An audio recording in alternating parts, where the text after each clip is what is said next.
me? Yes. Yes. Yes, we can hear you. Yes. Oh, there, now I can hear you all. I saw you all talking and I wasn't sure if it was me or what. So, welcome everybody. Thank you for joining us today at 6 o'clock. It's April 17th, and this is the HRC meeting. So I am the chair of the Historic Resources Commission, and my name is Joy Coleman. Ellie or Avery, would you like to give the preliminary meeting info? Yes. Thank you, Chair. Good evening, everyone. Please silence your cell phones to minimize distractions during the meeting. When the chair calls for public comment, please approach the podium to indicate you wish to speak. Virtual participants should use the raise hand function to indicate they wish to speak during public comment. Once your name is called, please unmute and turn your camera on to provide your comments. The primary format for accessing and participating in this meeting is in person at City Hall. Virtual access to view and participate in the meeting cannot be guaranteed. The chat function will not be monitored. If you have any trouble, the meeting can be viewed on City's YouTube channel or cable channel 25. Thank you. Thank you, Ellie. Now we'll take a roll call of commissioners. Commissioner Klein, Commissioner Klein here. Commissioner Buchanan, Here. Commissioner Dearborn, Here. Commissioner Cunningham. Here. Wonderful. So we have 5 of our current 5 commissioners present. That's great news because today's meeting, I'm actually on PTO at a family event and can only stay for 30 minutes. So I appreciate everyone making the effort to be out in force today. I'd like to say to the general public out there, if you are so inclined, we could really use your help on the commission. We have 2 open chairs or 2 open positions for commissioners at this moment. And as you can see, sometimes it's hard to get a quorum every time with less than 7 commissioners present or on the commission. So please put in your applications. We are moving on to the first item in Part A is to appoint a vice chair to this commission. We currently do not have a vice chair. So I would like to nominate Brenna Buchanan for the vice chair. Do we have any other nominations to consider? For a second. I second Commissioner Buchanan as vice chair. Perfect. We'll take a roll call vote then for that item. Commissioner Klein, Commissioner Klein, aye. Commissioner Buchanan, Aye. Commissioner Dearborn, Aye. Commissioner Cunningham, Aye. and Chair Coleman is an aye also. So motion passes 5-0. Thank you, Commissioner Buchanan, for volunteering, voluntolding. All right, moving on to Part B. What you'll see on the agenda first is the nominations. I would like to move those to the end of the meeting and move up, or also move to the end of the meeting the amendment to Chapter 22. It's my understanding that we will have more discussion around Chapter 22 alterations that then we can decide in this meeting. And we will not need to make any motions on the nominations today. So we'll move those to the end of the meeting. So then it's time right now for disclosure of ex parte communications. Has any commissioner had any communications outside of the meeting? Yes, I have to disclose some ex parte communications with some neighbors of the.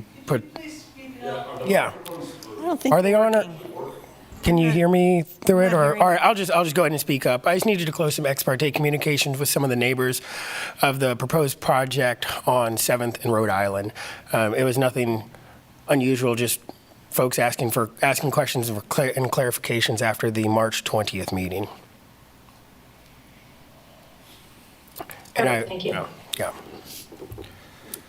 Any declarations from commissioners of abstentions to specific agenda items? No? Okay, great. Now it's time for committee reports. I know I have a ARC committee report. Are there any other committee reports tonight? Yes, the Demolition Review Committee also met since your last meeting and updated some of the data that they were collecting, also identified additional data and drafting of a proposed ordinance that hopefully we will be able to put on your agenda in May.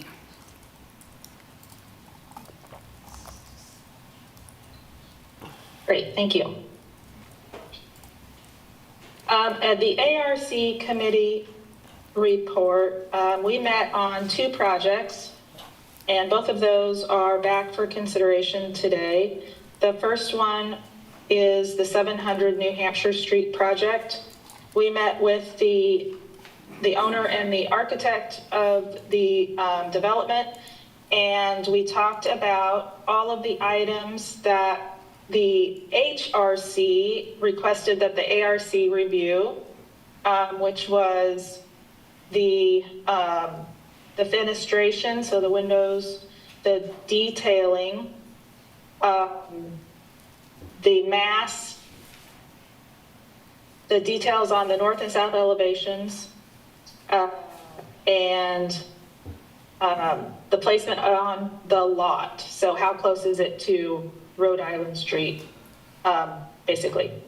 So we discussed these items with the owner and the architect, and at the time they had made the first submission to the HRC, they had not received the survey back from the surveyor. So this is what, the surveyor records the ground level and any kind of items or features of the site, utilities, that type of thing. And what it told them is they had been planning the first floor of their development based on what the level of the Borders bookstore first floor is. But when the survey came back, it was found that the placement of the structure actually is 2 feet lower than the Borders bookstore first floor. And that is why that they could, in this new submission, lower the building 2 feet. It was because the survey gave them that information. It also gave them the actual distance from the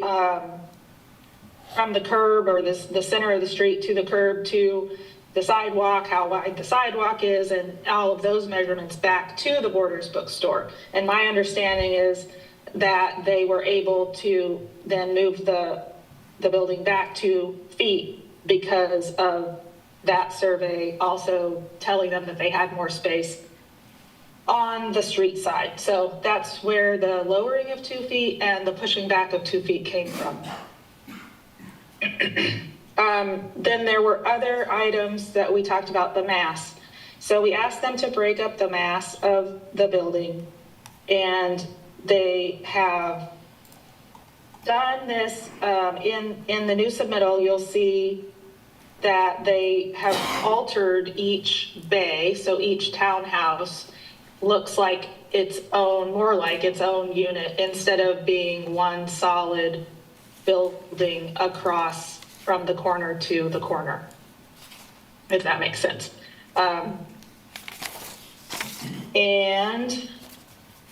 The materials. So we looked at the context area of the 724 Rhode Island Street landmark and saw, typical of a neighborhood of this age, it has not many materials. It has generally on one of those buildings, it has stone, it has lap siding, it has other painted wood or other painted materials that, and brick. It has yes, they have brick and not a lot of other materials. So we asked them to consolidate those materials and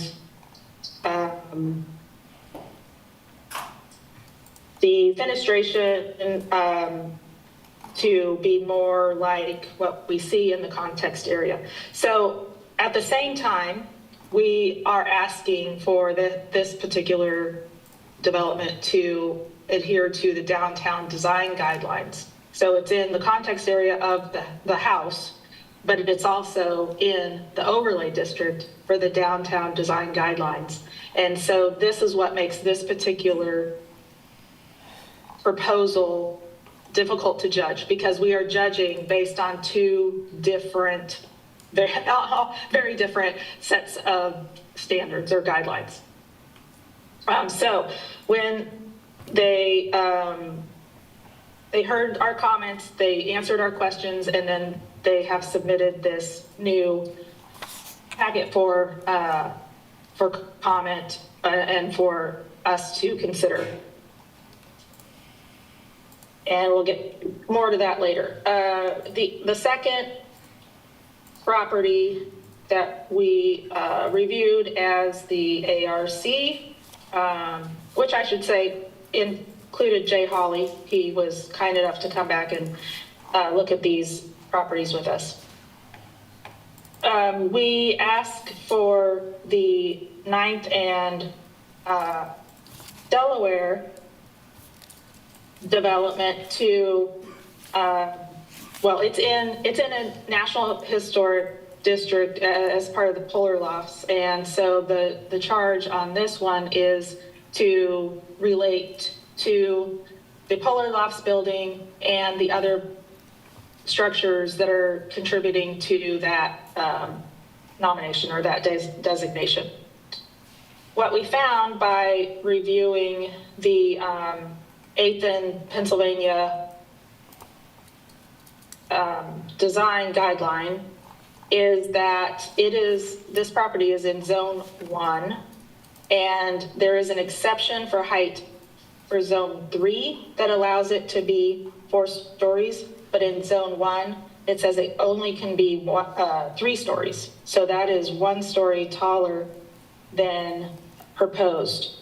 Now, keep in mind where this project is and this building is. It is in what's now a parking lot, next to a parking lot and across from a parking lot. So the difficulty here is that it is a good proposal. It is a good design. I feel like they have increased the level of detail in the brickwork. They have shown us a red brick option that is more in keeping with the Polar building.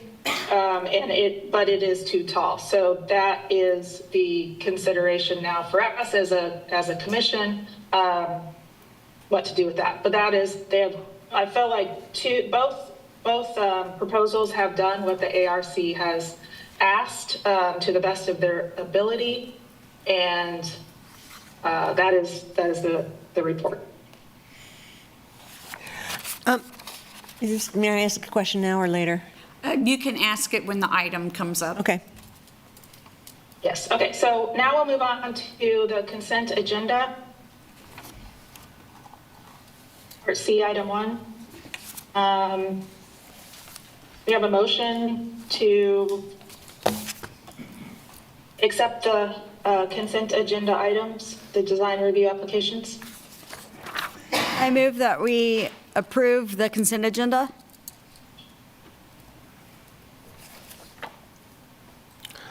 Thank you, Commissioner Buchanan. Do you have a second? I will second that motion. Thank you, Commissioner Cunningham. We'll take a roll call vote. Commissioner Klein? Commissioner Klein, aye. Commissioner Buchanan? Aye. Commissioner Dearborn? Aye. Commissioner Cunningham? Aye. And Chair Coleman is an aye, so the consent agenda passes 5-0. Thank you. And moving on to public comment, item D. This public comment will be taken now for any item that is not on the agenda tonight.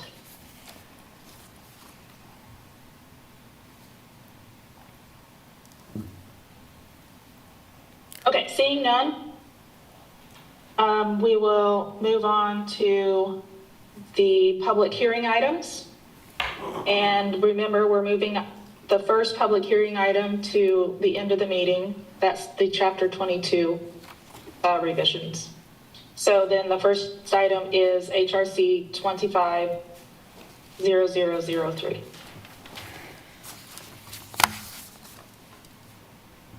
And I've forgotten procedure. Does staff say something? Yes, there, I see Lynn at the computer. Thank you.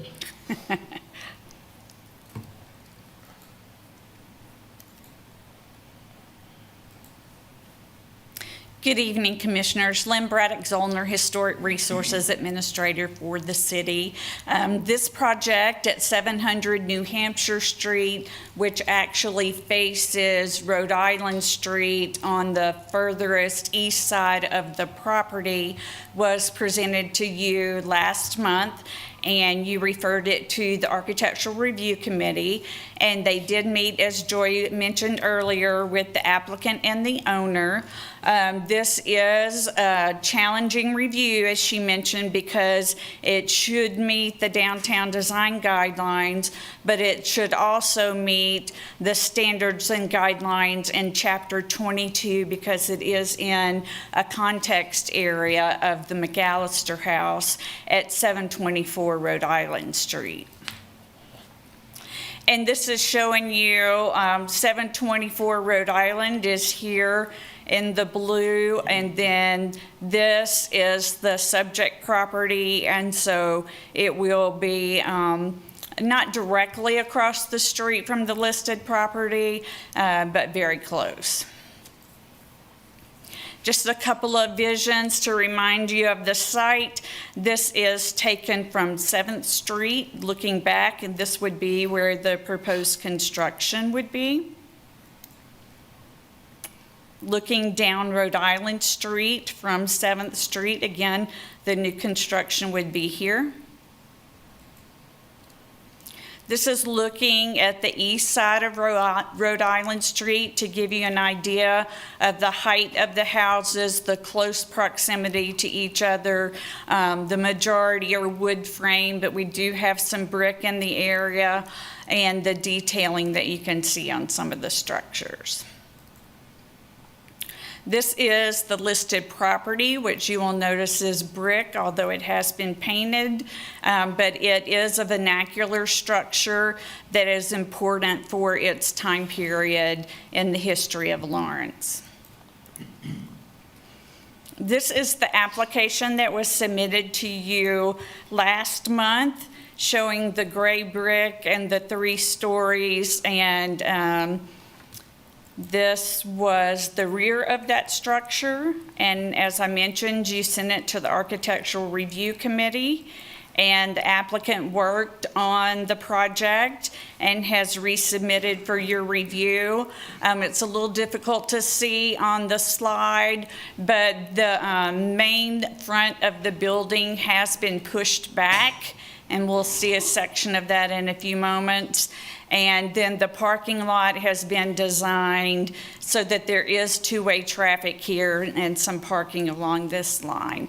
And each unit will still have its garage. This is a great illustration done by the applicant. On the right-hand side of the screen is the McAllister House. And then on the left-hand side of the screen is the proposed new constructions. When the applicant started doing research, they realized that Rhode Island Street is a little unique in that it has an 80-foot right-of-way, which would mean there's 40 feet of right-of-way on each side of the center line of the street.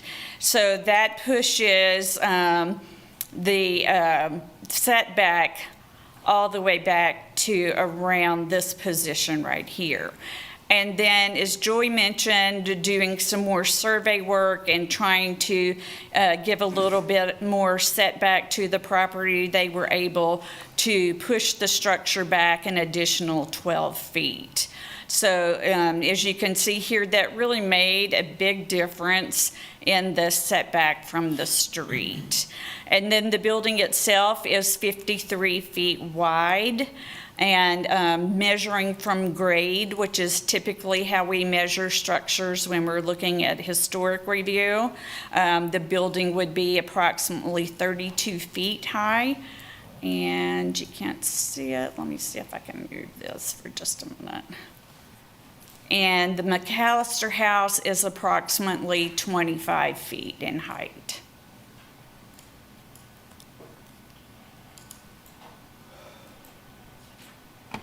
This is the new proposal that was submitted after the ARC meeting. The brick was still preferred by the applicant to be gray. They did add some color to the individual units, and you'll notice, as what Joy was mentioning, that each unit kind of has its own identity by the difference in having a canopy or a rooftop and balcony on that third floor. So they all look like different units, and then there's variation in the parapet to also help with that.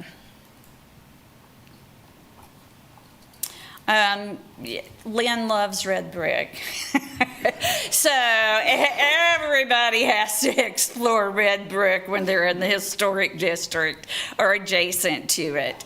And so the applicant was kind enough to explore using a red brick in place of the gray brick that they prefer.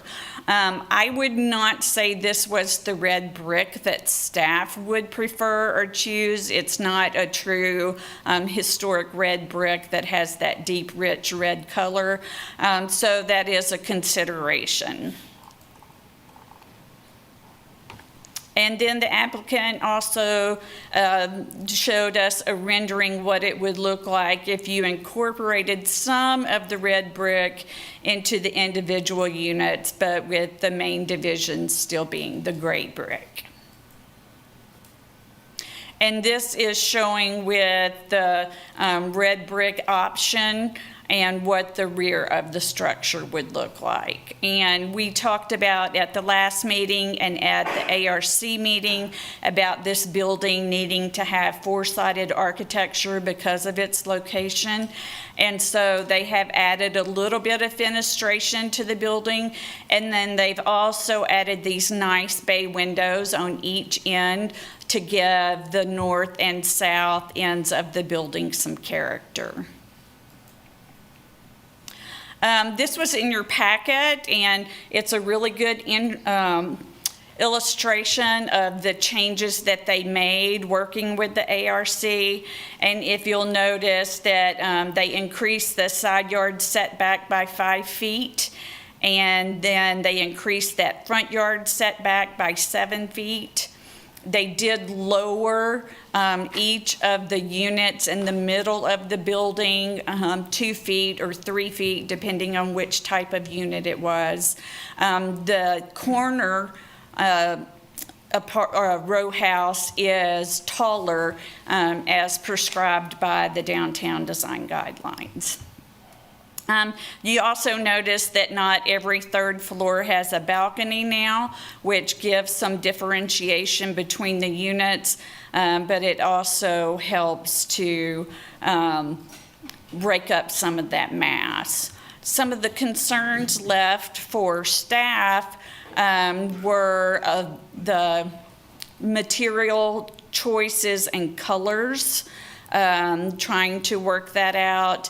And then if you'll notice on these third floor balconies, this rooftop piece and then the floor piece are much thicker than on the other sections of the building, and it makes this a very heavy element, which really draws your attention to the height of the building. And so staff was thinking that maybe we could work with the applicant on ways to minimize that heaviness so that the accentuation is not on the height of those balconies. So when you look at the downtown design guidelines, the big design guideline that this project does not meet is that it does not have commercial on the ground floor. And when staff looked at the site, and then we also had some of this discussion at our last meeting, facing Rhode Island Street, this is really not a place where you would want commercial on the ground level. The downtown design guidelines give the commission the authority to look at the entire situation and extenuating circumstances, and staff is of the opinion that the location of this project is an extenuating circumstance as far as having retail and storefronts at that ground level, and that using this as an entirely residential structure is much more beneficial as a transition structure for the overlay district, and then also much better for the residential structures across Rhode Island Street. Then for the certificate of approval, Joy mentioned a lot of the things that they had done. We went through standard by standard to see where it kind of falls in with that context area. We felt like they worked really hard on breaking up the massing, although it is still a very massive building. The height was the one thing. They did lower it some. Staff still has concerns about the overall height, but given the location on the property with no other properties really adjacent to it, feels like that maybe the height will not impact the listed property significantly. Like I mentioned, staff does have concerns about the final materials, so we would be requesting that you add a condition to the approval that the Architectural Review Committee would finalize, work with the applicant to finalize those building materials, and then also look at ways for that third level balcony weight or in framing to be reduced so that it's not so heavy on the top of the unit. And I would be happy to stand for any questions that you may have. Thank you, Lynn. Before we get to questions for Lynn, I'm looking at the time, and I'd like to now pass the leadership of the meeting on to Vice Chair Buchanan, so that in the discussions, if I need to leave, then you all can keep on going. Thanks. Thanks, Joy. Questions? My question is, on our packet, it says the ARC has not reviewed drawings for these changes. That was, the packet has to post a week before the meeting, and we did not have all the things that we needed for the ARC to review them and get a report together. They met after that was submitted, but they have looked at the drawings now, and you heard Joy's comments on their responses to the changes that the applicant made. Okay.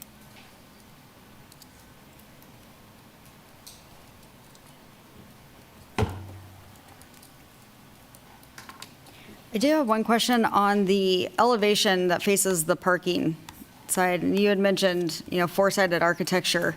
Has there been any further discussion in the ARC about that rear, what I guess we'd call the rear elevation? Let's see, we did not at the ARC meeting spend a lot of time on the rear elevation. So that may be something that you want to discuss with the applicant.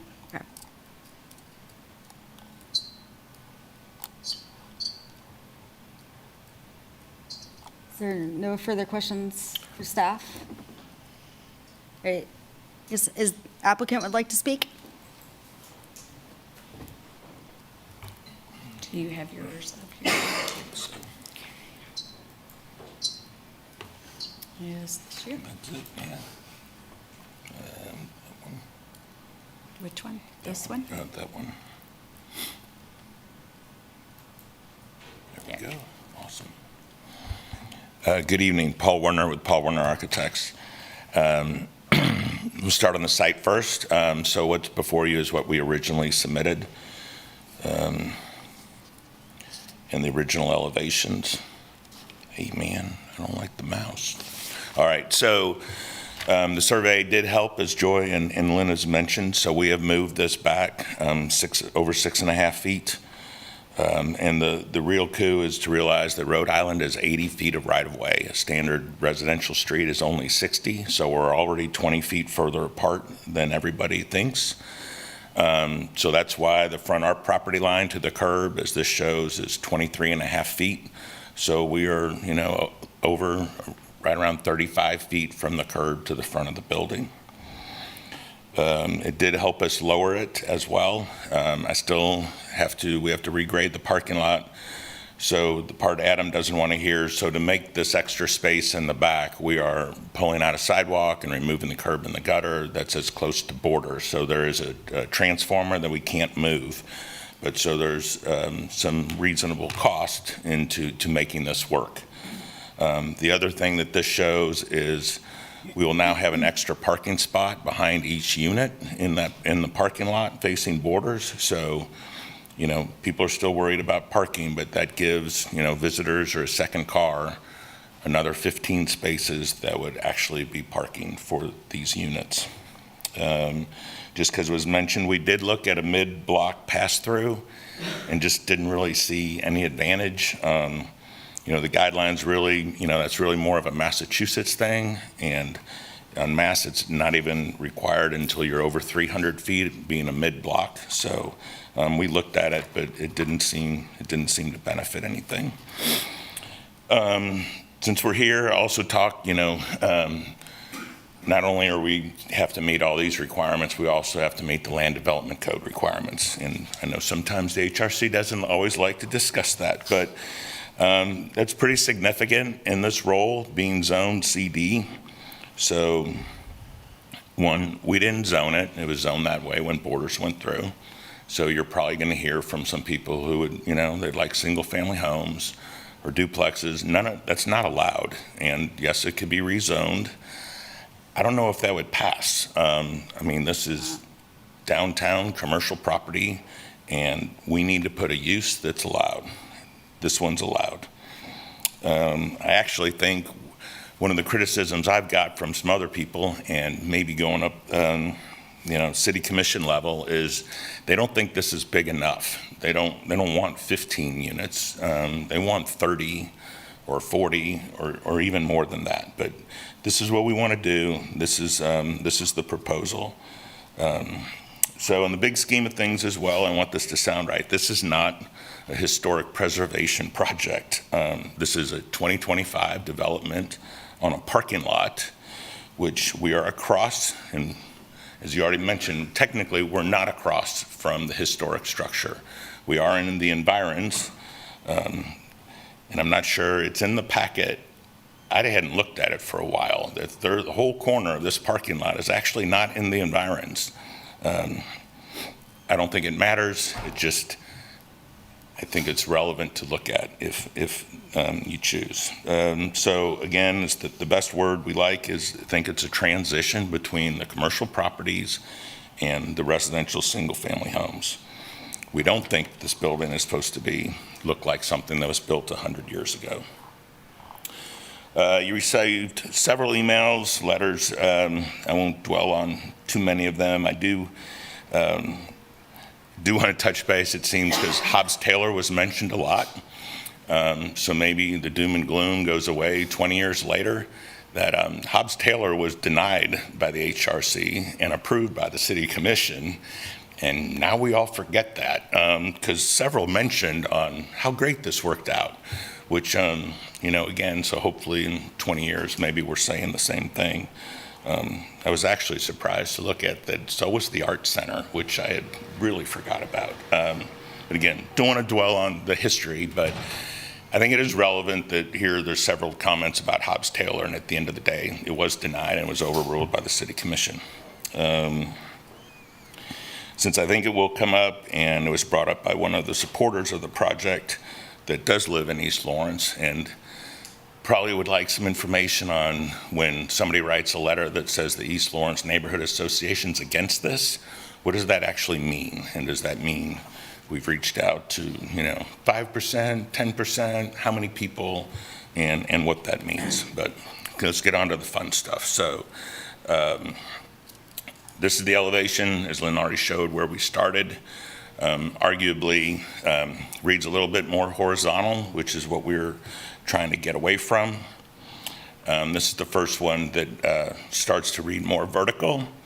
We've broken up the parapet across the top, lowered it 2 and 3 feet intermittently, again, stepped it back, changed the demising walls where the brick is as much as we can to break that up. Lynn already mentioned on both ends, we've added bay windows and have kept the ends, the north and the south, taller as they're supposed to be. We've added the color, which I think helps the building read vertically, not horizontal, matching the railings as well so that the railings aren't matching horizontally. We did offer, probably needs a deeper red brick, demising walls. And again, if we're down to color, we're happy to visit with the ARC and talk about the specific material for that.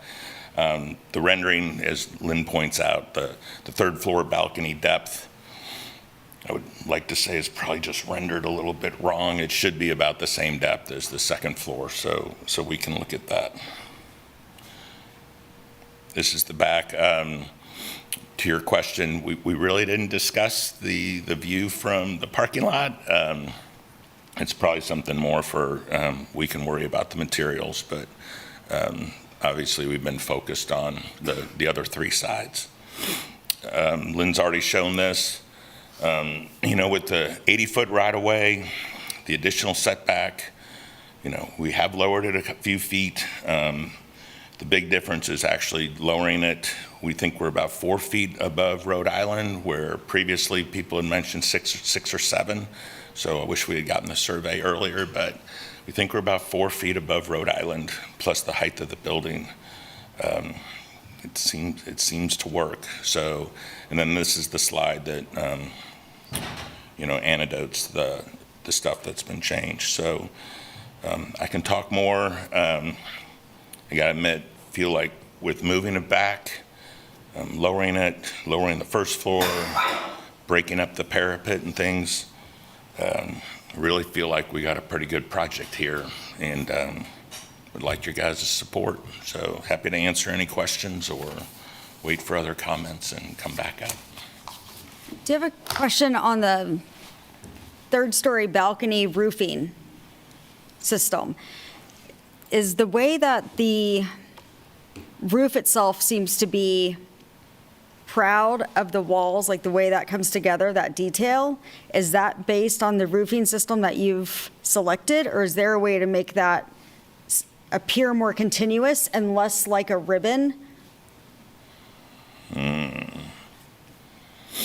So it's more seamless like the second floor.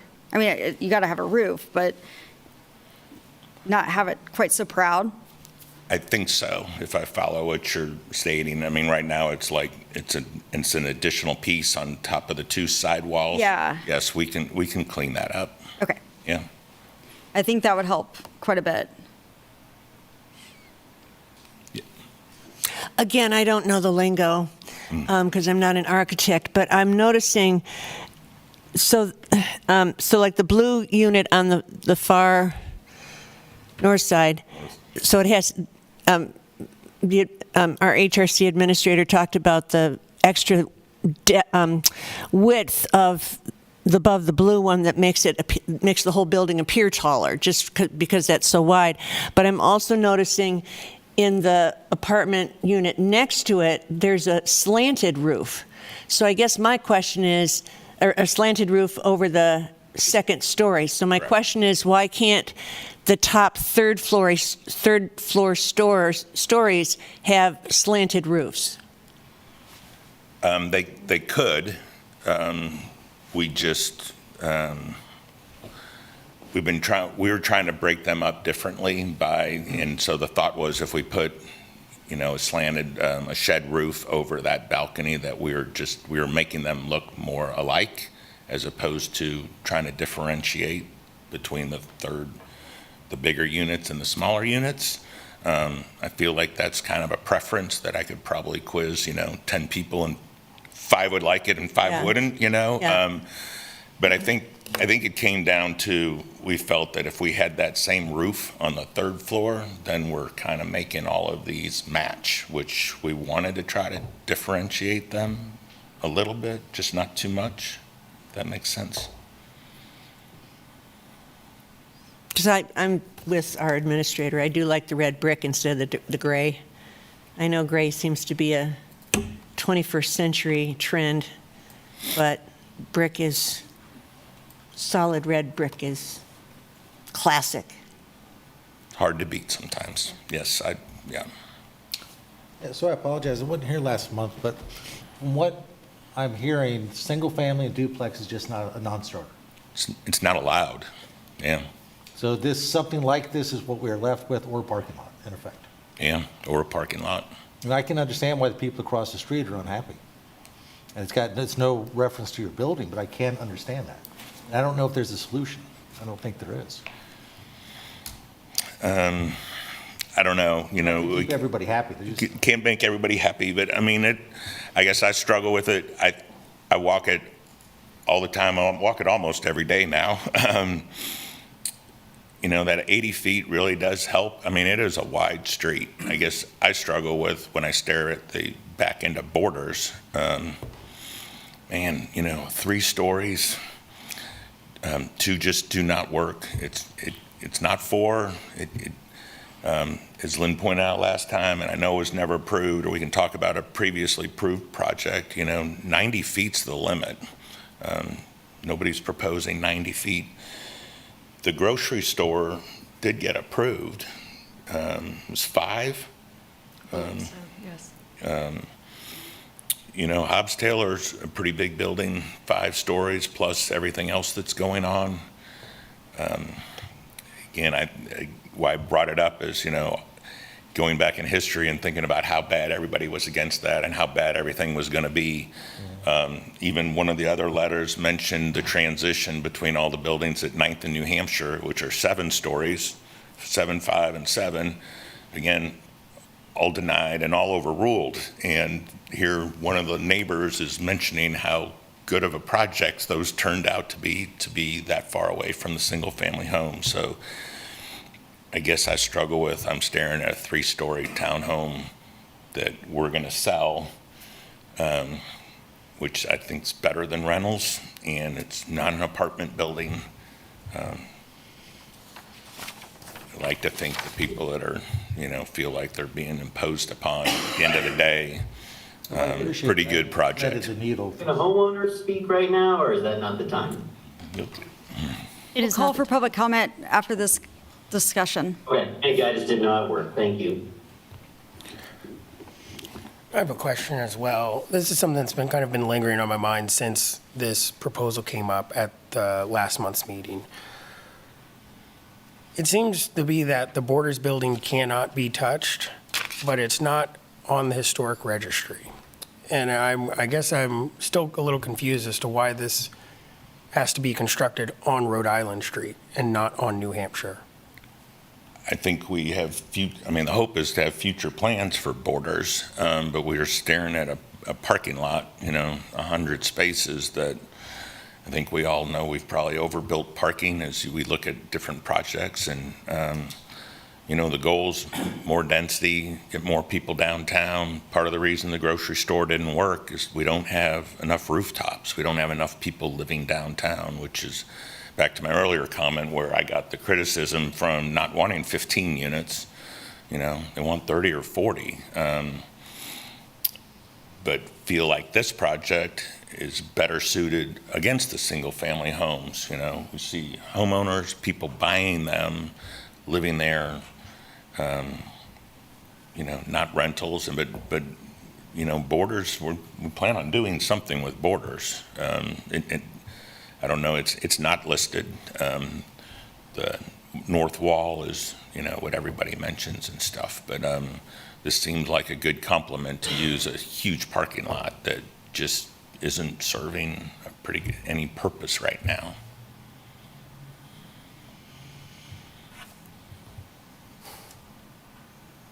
Any other questions? I'll be back. Any public comment? Yes, I have a comment. My name's Tim Nauman. I'm at 714 Rhode Island, so I'd be directly across from this structure. I guess I'm pro, everyone seems to be pro development and having all those things, and I understand that, and I understand what they're trying to do. But I guess I'm concerned that you've got a block that, the McAllister house is the only registered house, but these are historical homes. I'm one of 3 of the J.D. Bowersock buildings. This street is the start of the cultural start. The people rented these homes to build the dam, to build all kinds of different things. And you're going to put a structure that's continuous, very tall, right across the street. And I wonder if that building's going to be there in 100 years. I believe these houses still will be. I believe the people in them really care. And I believe this block is very significant to Lawrence. And to build a building that has no breaks in it, and I understand you have your different codes, I'm just saying, is that building worthy of what this neighborhood is and the culture and this history we're trying to protect, right? And so in my letter, I talked about creating some space by having that even farther back, like basically at what the Borders building is, because I don't think anybody's feeling doom and gloom about the Hobbs-Taylor Lofts now.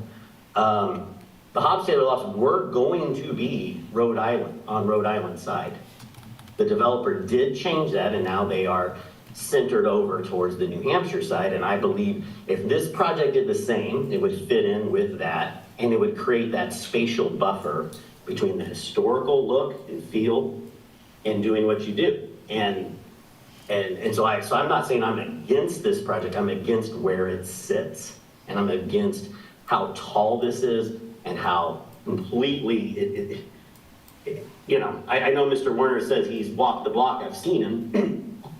And I welcome anybody here to come over to my front porch and imagine the size of that in a continuous thing. And I do not see how that benefits or is worthy of what we're trying to save and protect in a historical thing. And also knowing that there is an abandoned building that's been sitting there this whole time, and the developers and owners are not even talking about it. They're going to do it another time. And I just find that, why are we not doing that on that other side? Why are we not taking care of an abandoned building that's closer to Mass Street? That's my thoughts. Thank you for listening. Thank you. Any other public comment?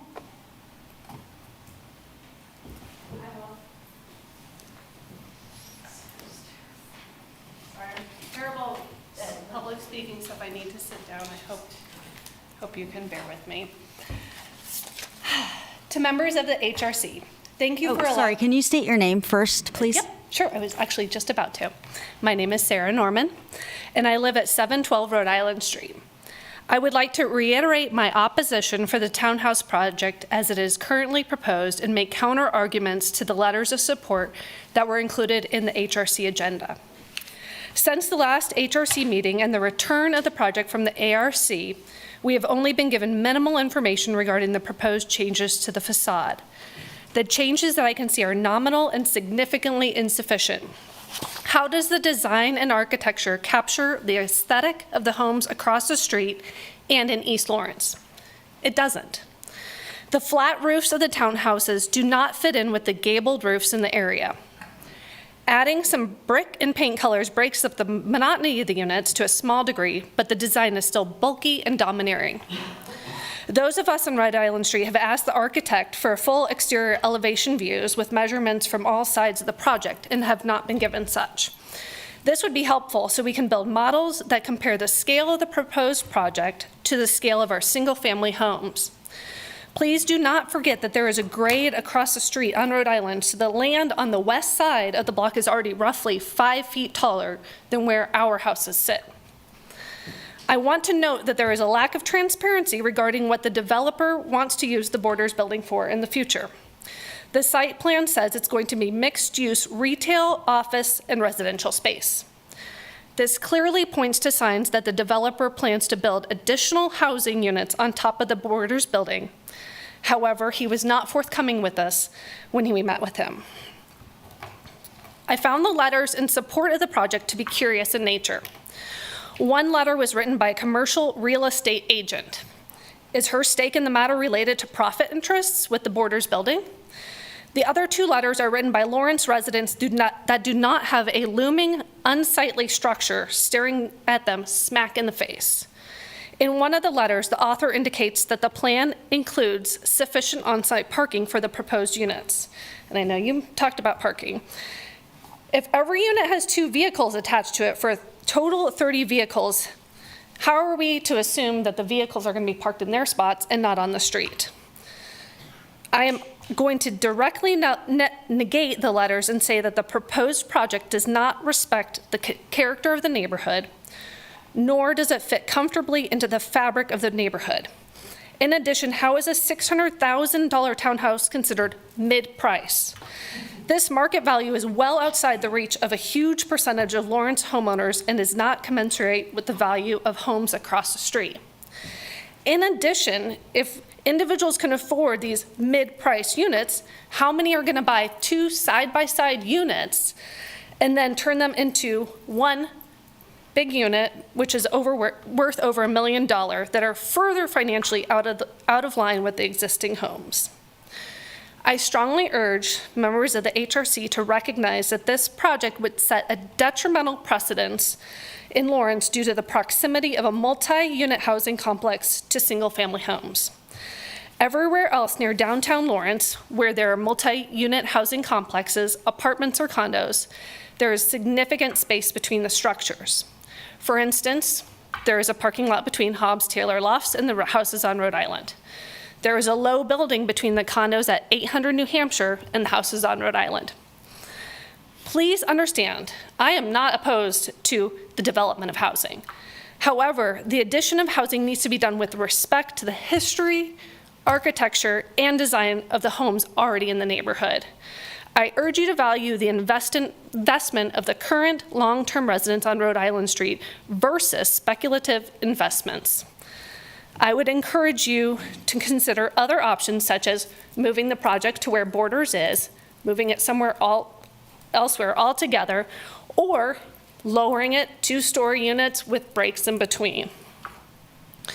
I ask the commissioners to consider the history of the development and recognize the importance of maintaining the integrity of the North Rhode Island Street Historic Residential District and the Octavius McAllister residence, which is on the National Historic Register of Historic Places. Thank you. Sorry, I suck at public speaking. It's actually quite good. Next. Oh, so we can't ask questions of each speaker? Do what? May we ask questions of each speaker? Yes, you can. If you want to ask her something, go for it. Ask you something. Oh, okay.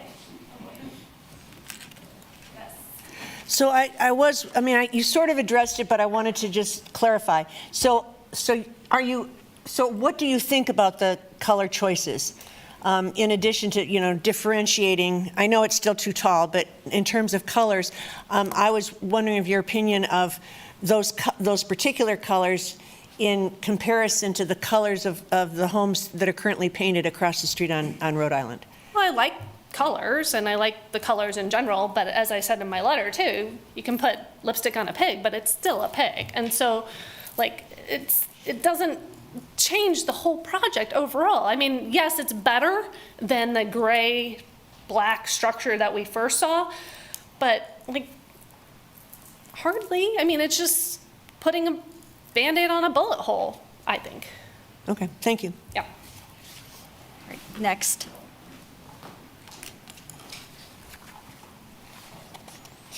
Good evening, Commissioners. My name's KT Walsh. I live at 732 Rhode Island. And Sarah, you do not suck at public speaking, by the way. I would urge you to study our letters. We met and we so carefully researched. And I know you get them the day the packet comes out. I mean, they come in late, you have jobs, but I would really urge you to study the letters. I want you all to know you're making an old lady very happy. Architecture students here at the HRC, this gives me hope for the future.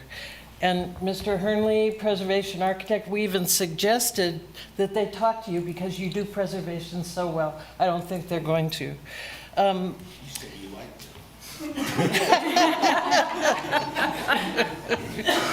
I will just correct something that Mr. Werner said. I was at every meeting, I can't tell you how many, on the Hobbs-Taylor lofts, years of meetings. And they were going to be on the Rhode Island side. They got pushed back. Yes, they were denied at the HRC, but then approved at the City Commission.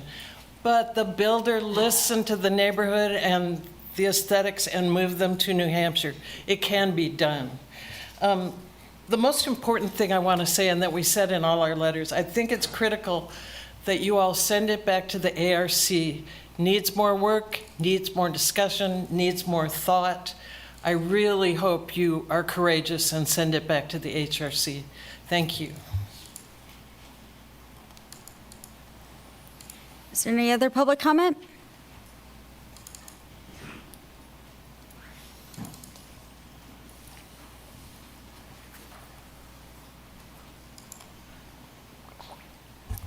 Tony Peterson, 724 Rhode Island. I live in the McAllister house, and I think there's a unified opposition to this from the scale. That is the big issue.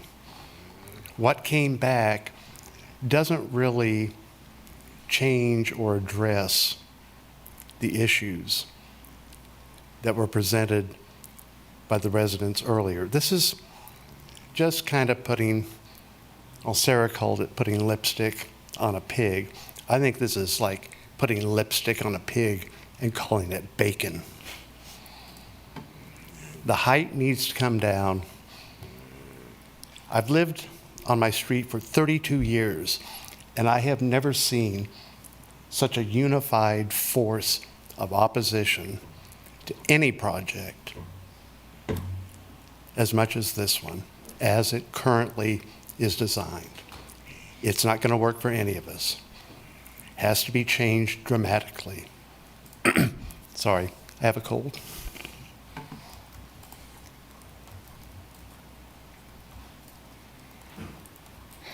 Any other public comment? Samuel Carter online. Oh, Okay, we got one more in person and then we'll go back to online. Todd Foster, 708 Rhode Island Street. I'm the newest kid on the block. I've only called it home for 13 years. I want to say I highly respect all my neighbors' opinions and wholeheartedly agree with their views. We're a very tight-knit neighborhood, and we've had a lot of group communication on this matter. My feeling is the standard for development should be respectful of the deep cultural context of this uniquely historic location. There are simply no positives for the historic homes on the east side of Rhode Island with this development, but there are a multitude of questionable elements. The main negatives imposing on neighbor homes are the height and size of the building, with it being a massive wall of windows and balconies that are focused directly east. I feel like none of the elevation photos show the whole building clearly or really convey its size, so I hope you all can notice that as well. It's a 15-unit structure, not the 8 or 9 units showed in all the photos. The proposal makes the homes east seem insignificant in comparison, and the upwards of 25 balconies make homes just across the street feel like scenery rather than neighbors. I'll also mention that volume really does go right through these old house walls. Additionally, the previously mentioned apartment grocery store development, I believe I remember it ended up being proposed at 4 stories and then tapering down to to 2 on the east side against Rhode Island. So that's all I have. In conclusion, I urge that you all stay firm with your expectations, and I really thank you for your time. Thank you. Any questions? Thanks. Is there additional public comment online? Samuel Carter. Good evening, commissioners. Thank you for your time. And I don't live in the area, but I've struggled to find housing my entire life. Many of my friends have struggled to find housing their lives, and a lot of it is just because aesthetic concerns are allowed to outweigh the need for housing. So it's just kind of tiring to hear people talk about, look their noses down on the aesthetics of a house when people need to be housed. And I understand that this is not the price point that, people might like, but even this process itself increases the price point for all those homes. And I think that aesthetics are just very vulnerable to abuse. I think you see that with the conversation around parking, for instance. Parking is absolutely not within the purview of the Historic Resources Commission, but people raise it up because aesthetics are subjective, and there are opportunities for the process to be abused. So, it's kind of spaghetti against the wall, anything that'll stick. So I just, I get really tired of hearing people look down on the housing of others. And there's a long history in Lawrence of doing that, specifically to multifamily housing. And I just think that's kind of how we got in this situation in the first place over the past 30 years, or 100 years, really. If you look at how even East Lawrence was zoned multifamily, it's surrounded by industrial uses, right? And given that history, for me personally, I am, it's gonna take a long time to unravel that. So I would ask you to approve it without any additional conditions. Yeah, that's all. Thank you. Thank you. May I speak again? I know I spoke once, but could I speak again? Lynn, how's that work? It's up to the commission. Sure, go ahead. Okay, thank you. I appreciate it. Mr. Carter said that he doesn't live in the neighborhood. My daughter's in the room with me, sorry. I guess I don't know what, is Mr. Carter part of the commission? I don't understand where his basis for his comments are coming from, because he's talking about aesthetics and we're talking about how this works in historical context. And we have someone speaking who's, I guess, not a commissioner, not part of the development, and not a neighbor. So I'm wondering why we were listening to that. It's public comment. May I have an opportunity to respond? I don't want this to get into, Yeah. Well, I mean, the questions need to be directed to the commission, not at each other. And Yeah. I'm asking the commission. I think we're all here genuinely as people invested in this, and I was just asking what Mr. Carter's investment was in this and where he's coming from. Is he friends with the developer? Is he part of the developer? that's not, I think it'd be good to be transparent about that. well, you guys can email or call each other later. That's not part of this conversation. If there's no other public comment, I'll bring it back to the commission for discussion. The applicant can rebut. Oh, do you want to address anything that's been said? I think so. That was kind of interesting. I mean, so Marcy Francisco doesn't live there, but she's on one of the letters. Yes, I know she owns property, but I don't know. As we all know, the people who are against stuff, they're the ones who come out. It's, I don't know, kind of refreshing to hear from somebody who I don't know, who has nothing to do with this project, who took the time to support it. It's easy that the naysayers are who we hear from. So, I mean, your earlier question, we were happy to go to the ARC to talk about materials. We're probably not going to make KT happy. You have a historic district. The environs are gone. We didn't do that. We were in the environs of one historic house. I don't want this to take years. I think you have a good project in front of you. I know you're tasked with some pretty specific things. And the administrator has pointed out what we meet. I think you got a good project in front of you, and we're not going to make everybody happy.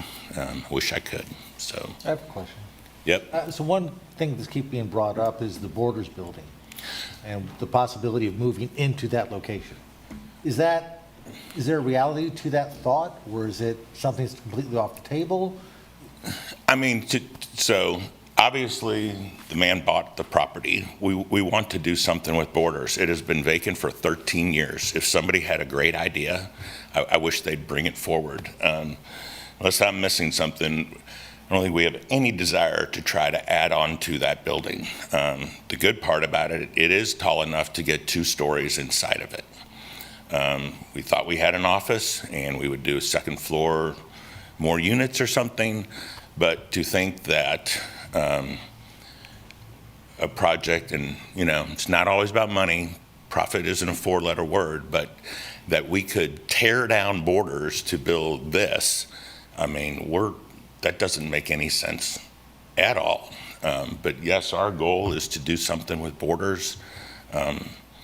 This seemed like an awesome idea to provide some housing downtown that aren't apartments, aren't rentals, and that people could buy. The people who live on Rhode Island, you need to look at your neighbors and what that property is selling for just a block away. A duplex is even more than this. It's unbelievable. So, there's a downtown for all its problems. I got a big office building down here. People still want to be downtown. You come down Saturdays and Sundays, it's awesome. And they want to live there, and there just are not many options. You got one in front of you tonight, so thank you. All right, bring it back to the commission. We're closing public comment. So is there a group letter from East Lawrence that was not in our packet? It was in the packet. When was it in the packet? Not from East Lawrence. It doesn't say East Lawrence. It says a group of 12. I never received it. Well, I did my read homework. it. I did my homework this morning, and then I wrote to the administrator asking if anything was added after the time, and she pointed out one letter. It's on page 275. Well, I didn't read it, and I'm concerned that I am not prepared to discuss this project without having read another letter in addition. I want to have all information in front of me. Are you speaking about the letter that is signed from 12 neighbors who live on the 700 block? I didn't find that at all. It's in the online agenda. Yeah, it's in the packet. Well, let me go find it. I can find it. It's on page 275 of the PDF. So keep scrolling down. I'll keep scrolling down. I would like to make The one after that. I would like to make a comment while you're looking for that. I don't want to see this go back and forth between the ARC subcommittee and HRC. This is it's a contentious project, not because of the project itself, but simply because of the location. And so I think what we're voting on is either to approve the certificate of approval or just approve the revisions that ARC has made. What are we deciding right now? Okay, what's before you this evening is the redesigned project that was presented tonight. You would take action on a downtown design guidelines review, and then you would take action on a certificate of approval review. And staff has recommended, you're now under the new Chapter 22 allowed to condition those approvals. And so staff is recommending that you condition the certificate of approval to allow the ARC and the applicant to work on the final building materials. And most of the time what happens when we do that, the ARC and the applicant and sometimes the owner, they meet on site with actual materials, and they look at the materials in the context, and look at different colors and try to determine which colors go best with the neighborhood and the design of the building. And so that we've done that several times over in the 8th and Penn district, and it seems to have worked really well, picking brick colors. One of them we did was Paul's project on the brewery company building, and if you've and if you've ever seen those, the colors really do work out well. So the ARC has had a good record with helping pick those final building colors. And then the only other thing was for staff, and we did talk about it a little bit at an impromptu, just trying to get the ARC to give me some feedback where they wanted this to go, is that third floor, how heavy it is, that emphasizes the height of that. And I think there are easy architectural fixes that the ARC can work with the applicant on to really change how heavy that third floor is. So that's why you see the two conditions from staff's recommendation. So by doing that, the applicant wouldn't have to wait another month and come back to the HRC. They would just work out those two details with the ARC, and they could move on with their project. Thank you for clarifying that. I want to start by saying, I want to thank everybody who wrote in letters. You know, I did take the time to read through them. As a preservationist, you know, my heart sits with you guys. I want to commend the architect and the ARC. I think they did exactly what we asked them to do. You've responded very well with our requests. I think the Oriel windows are just, it's a good solution. I think everything that we asked for, we're seeing a response to. I think everything that the neighborhood is asking for, a lot of it's not allowed, sadly, not allowed. So they are working with not just the two different historic design standards, they are also having to work with the development, you know, the new development code. I think what people are failing to remember is what could go here, what could be proposed, and what's been suggested to be posed is far more egregious than this. I think this is the right developer at the right time, right project. I do not, and the Secretary of the Interior agrees, does not recommend tearing down historic structures to build a new one. So I'm not in favor of moving this any further. I think the setback that they got is a good compromise. It's always about compromise, and I think they've done that. I think there's still just these few little tweaks to go that can be handled with the Historic Resource Administrator and the ARC. Personally, I'd like to see a little less coastal palette. But I'm not going to worry about the tone of lipstick. I think,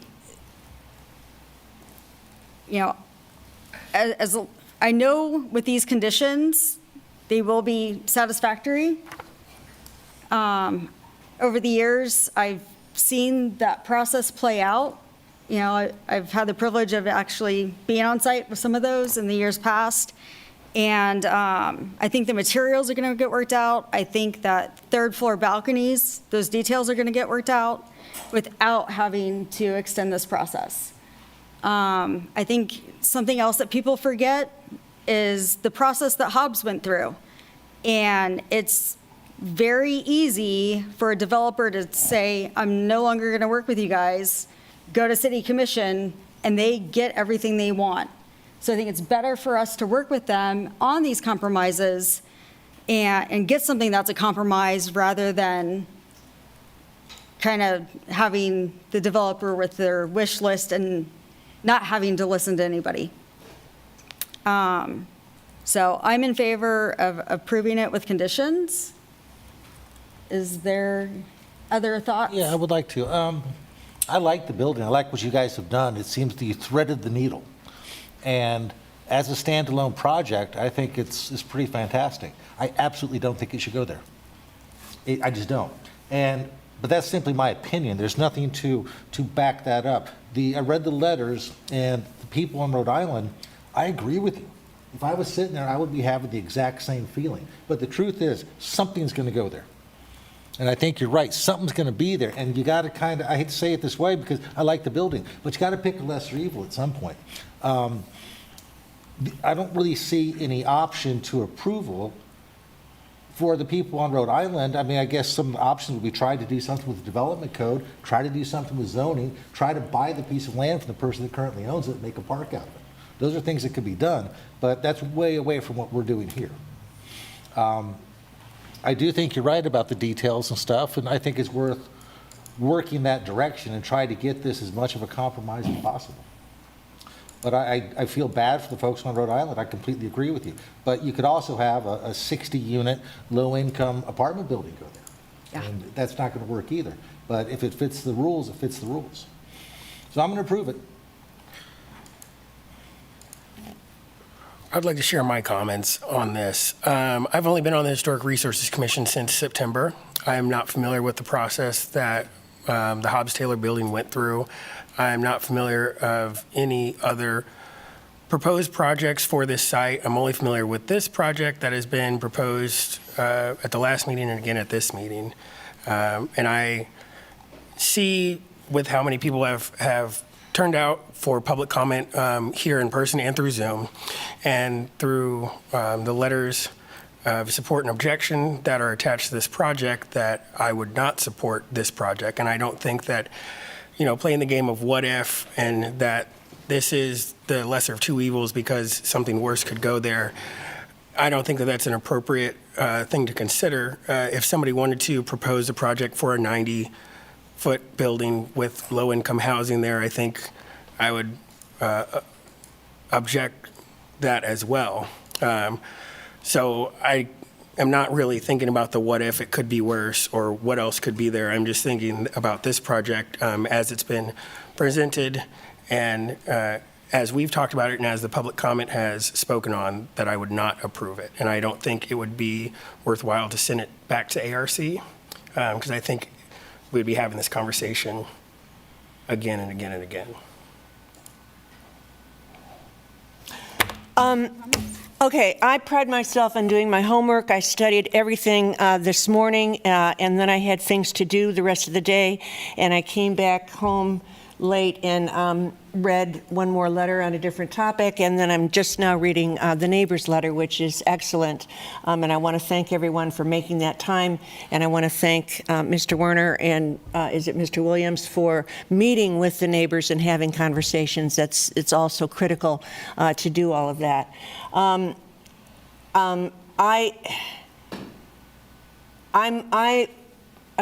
historian, and I value those homes on Rhode Island like crazy. The people who lived there ago and all of that. I understand. And the thing is I'm not an architect. I can't tell you how to design your building. But I was thinking the same thing as the Group 12 letter, I guess I'll call it. Is it gables? Is that where you have a pointed roof? Is that what a gable is? I don't even know the terms. But that thought crossed my mind. If the tops, I know I'm just throwing that out. Okay, I'm not your designer, but I'm just trying to.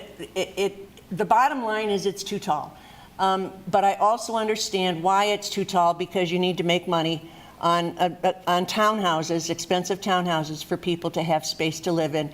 And to have, and I think the parking garages downstairs are great, et cetera. I mean, all of that is wonderful.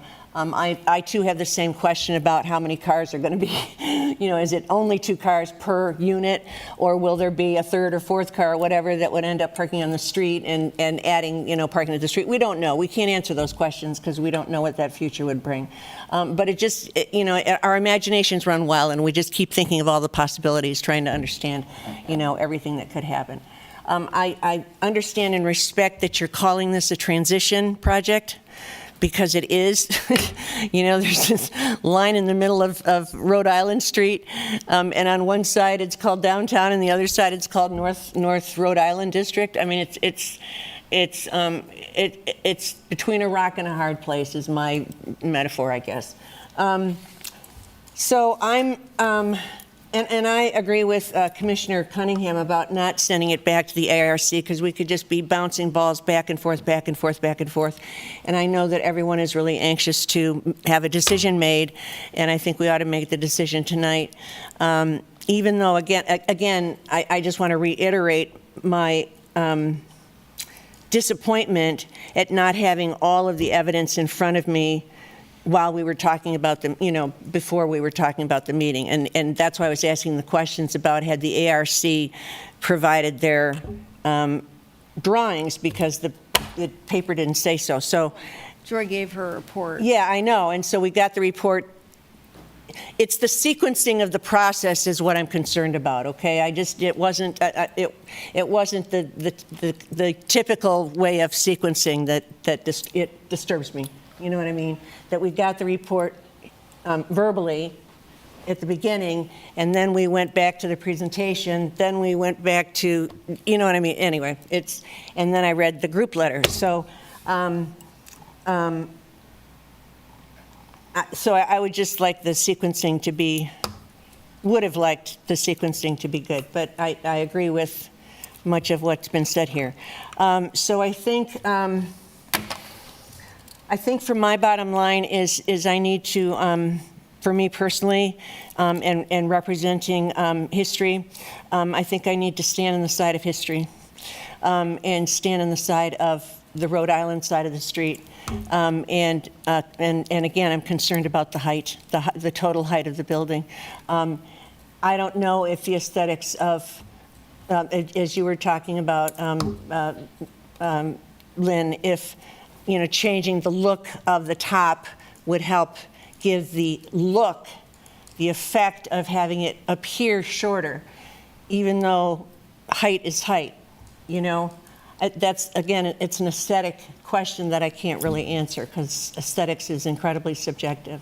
But I appreciate that suggestion, and I also, again, I'm a red brick person too, so so I prefer that as well. But those are aesthetic concerns. So yeah, so I'm afraid I'm going to have to. My vote would be no at this point. So Lynn, I've got a question. If we have a tied vote, then it does not pass, and it would be up to the applicant to determine whether or not they want to appeal that to the city commission, or whether or not they want to come back to the HRC with a revised design and hopefully the 5th member of the commission. Would it be a motion to approve and then 2 vote yay, 2 vote nay, or a motion to deny? whatever the motion is, but we're tied. Whatever you would like for your motion. If you are going to make a motion to deny, then you need to be very specific in that motion as to what guidelines or standards it does not meet. Okay. So I'll save the work of doing that. I think we need to consider process here, guys, and what's going to happen. So if this gets denied, it goes to the city commission, and this is what gets built. Yep. We're out of it. If we can, as a commission, come together and decide that there's just a little bit more to go, and by approving it with conditions, not sending it back to the ARC, but approve it with conditions that the ARC and the Historic Resource Administrator work on final materials and the balcony roof details of the third floor balconies, specifically, along with the other things that they will approve as those details get hashed out through architectural, through the rest of the process. I would prefer if we could have a consensus up here and continue to have input and influence on this structure, then let it go as is and maybe not even get what is even being proposed here. They could go back to their original drawings. It would, no, it would They be, can't- okay. it would be this. on this. On this, okay. If they want to go back to their original drawings, then they would have to resubmit Submit, okay. those. So I want it, that process to be clear. If we want to have a stake in this and have a say, we need to approve the project with conditions. So I make the motion that we approve HRC 250003 on 700 New Hampshire Street for the downtown design guidelines and issue the certificate of appropriateness, along with the conditions that the ARC and Historic Resource Administrator finalize the materials and work out the architectural details of the third floor balcony roof structure. Okay. Is there a second? I second that. Dearborn seconds. Commissioner Klein. Commissioner Klein, nay. Commissioner Dearborn. Yay. What was that? Yes. Yes, okay. Cunningham. Nay. Buchanan, aye. It's a tie, 2-2. HRC has denied your project. I'm sorry.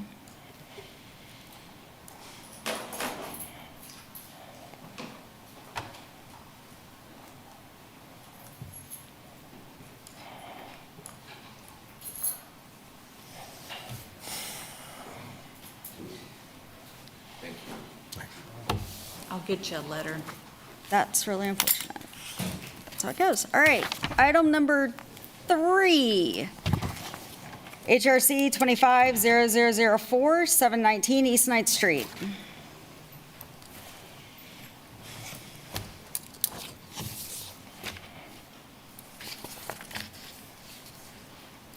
I was going to regret that.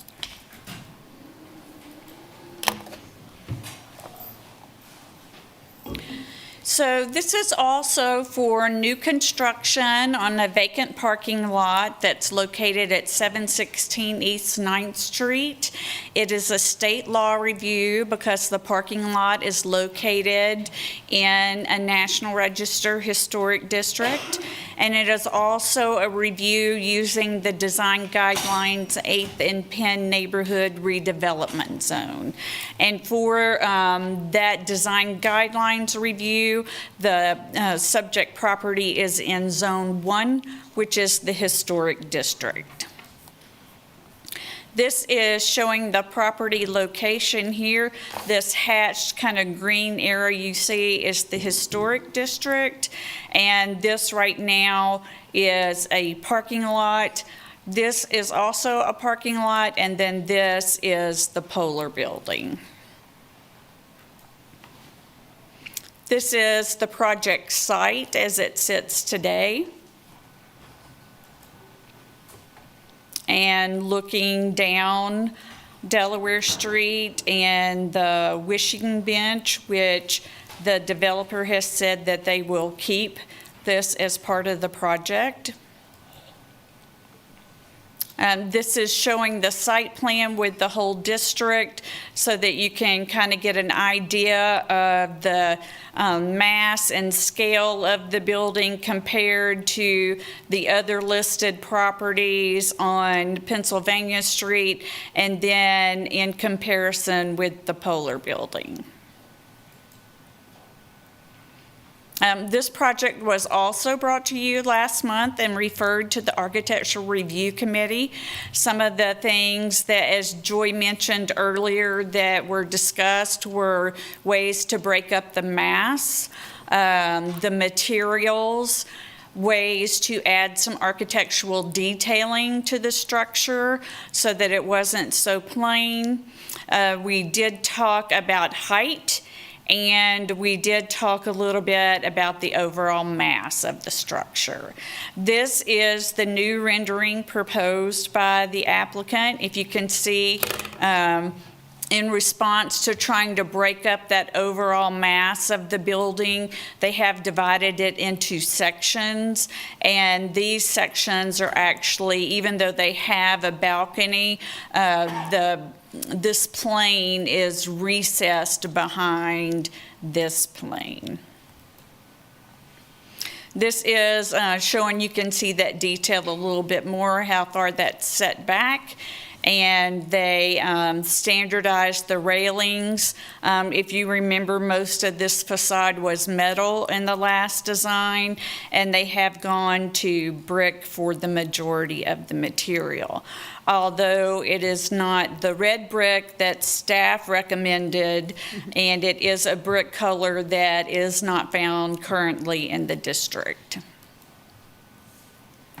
And this was a great rendering done by the applicant, showing some of the architectural detailing they did to help with the more modern size windows that are not typical for the industrial buildings in the district. And so using the architectural detailing to help give the building some character. This was included in your packet last month, and the overall height of the building has not been reduced. The 8th and Penn design guidelines speak to the importance of that historic district, and the reason for the guidelines for that expanded area was to protect the Polar Warehouse building, which is probably the most significant industrial building we have in Lawrence of this era, and how to make sure that it stayed prominent and dominant in the historic district so that anything else in the district would be subjective to it. In the design guidelines, they're broken into sections. And the first section is more dimensional standards that we usually relate with zoning code. And for the height in Zone 1, it says there is a maximum of 3 stories and 40 feet.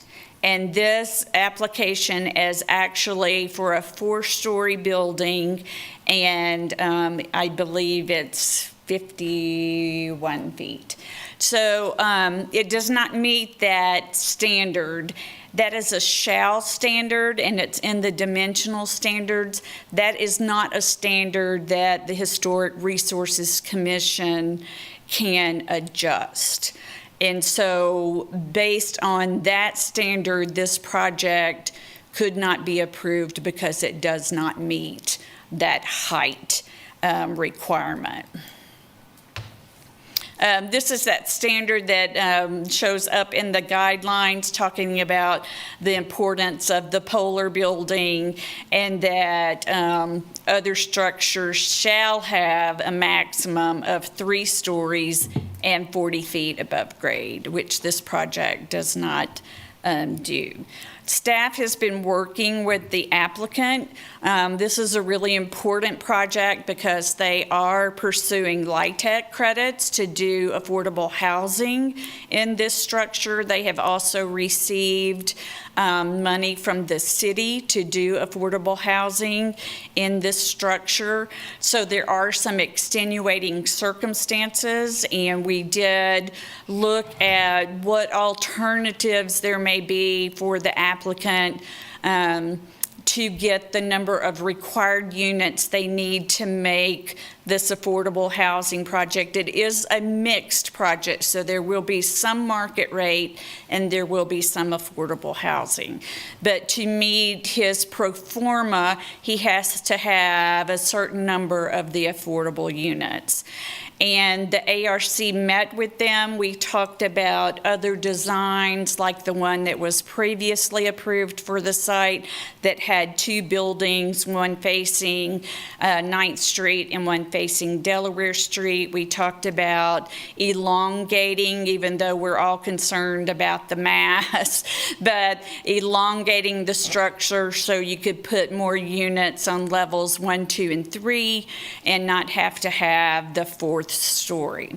The other available option for them is to pursue a text amendment to the design guidelines that would alter this standard of 3 stories and 40 feet above grade. To do a text amendment to the design guidelines requires review by the Historic Resources Commission, the Planning Commission, and then ultimately the City Commission would make the final call on that. So having talked to the applicant, and they understand that this is the recommendation I am making this evening, and also the ARC agreed with this recommendation, is that you defer the project until the applicant has had the opportunity to evaluate a text amendment and also perhaps other options that would allow them to decrease the height to meet the existing, if they can do one or the other. One of the important things for this project was to have a design with the number of units. The application deadline for the LIHTC credit is in May. And so we are working with the applicant to see if there is a way that we can send them a letter of support and not agreeing to this proposal, but that the zoning does allow for multifamily in this zoning district, and that it has to go through the design review process before the city could, for approval. It can't just be a blanket approval. So that is the discussion we're having with the applicant right now. And staff is recommending that you defer the application until we've had that opportunity with the applicant to see if a letter would help them with the LIHTC credits, or if they want to proceed with what would have to be a denial from this commission because of the height issue in the design guidelines. And I'd be happy to stand for any questions you may have. On the date for the letter, the date that's due is when?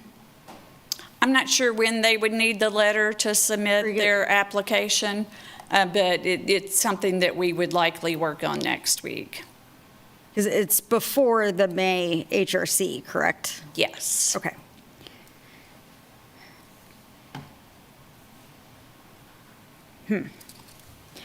Okay. Are there any other questions for Lynn at this time? Okay. Is the applicant here? No. Is he online? By chance? I don't see him. I'm not seeing anyone I don't see him. online. Okay. Is there public comment for this? No. Okay. So I'll bring it back to the commission. I'd like to address the letter. Well, What letter? the one that she just talked about, the letter of support, Oh, that letter. Got it. Okay. so they can include it in their Right. application. Sure. Do we want to talk about the letter first, or, okay. How's everybody feeling about writing a letter of recommendation for a project that we cannot approve in its current submission?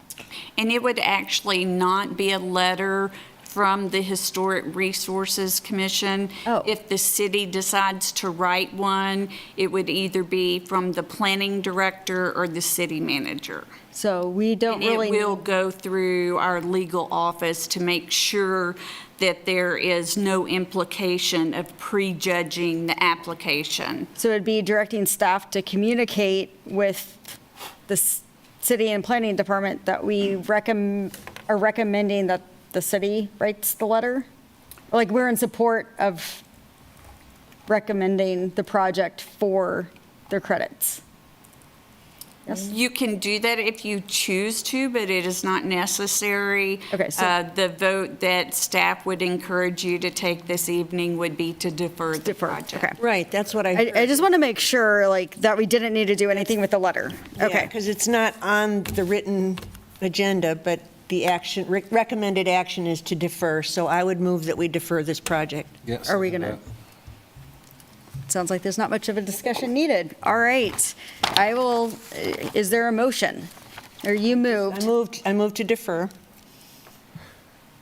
Have to second again? Well, is that a complete enough motion? Okay.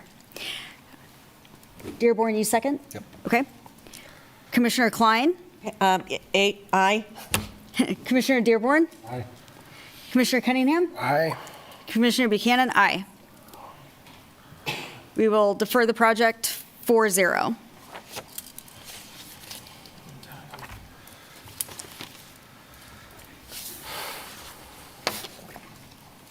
All right, item number 4, HRC 25-0005, 911 Missouri Street.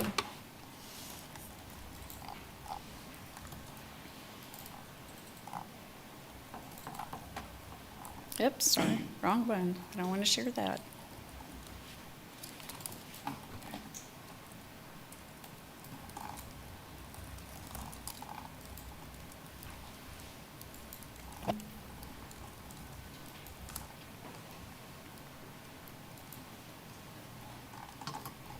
Okay, this is 911 Missouri Street. It is a vacant lot currently, and this is proposed new construction. It is a certificate of approval because it's located in the context area of the Johnson Block Historic District, which is on the north side of 9th Street, and it is also located in the Oriad Neighborhood Design Guidelines Overlay District. This is showing the property location here outlined in the blue. This darker blue here is the Johnson Block Historic District. So you can see it just clips into this property, but it does touch the structure. So by definition, it is considered to be in the context area. This kind of grayed out color you see is the historic district, the overlay district. This is the primary or front elevation of the structure. It's very simple, but it has some very nice architectural detailing with picture windows and returning eaves and just a nice visual from the street. It is a rather large addition that the applicant is proposing. Looking at this site plan, the existing house ends around right here. So this front part, and this is the porch, is the existing one-story house, a 1.5-story house, and it's about 1,200 square feet. And then the addition is this area here, and it is identified as 880 square feet. There is a deck proposed on the side, which is not typically in the Oriad design guidelines, but it is very minimally visible from the public right-of-way. The parking is in a tray across the rear of the property, and that is one of the identified eligible parking designs for the Oriad Neighborhood Overlay District. This is showing the elevations of the structure. If you'll notice, it's a little bit hard to see, but there's a red dotted line right here. To the left of this is the original house, and then to the right is the addition. This area right here is a little bump out for a storage area. The windows, while they are more narrow, they do meet that criteria that we look for in additions and new constructions, and that they are taller than they are wide. So that's an appropriate scale for a historic window.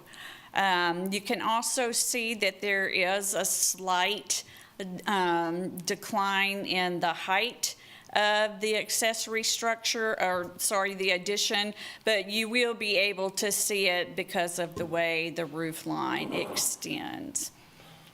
This is showing the east elevation, so this is what you'll see from the street. There's that little bump out that we were talking about, and then being able to see part of the roof of the addition. On the rear of the structure, they've used compatible size windows.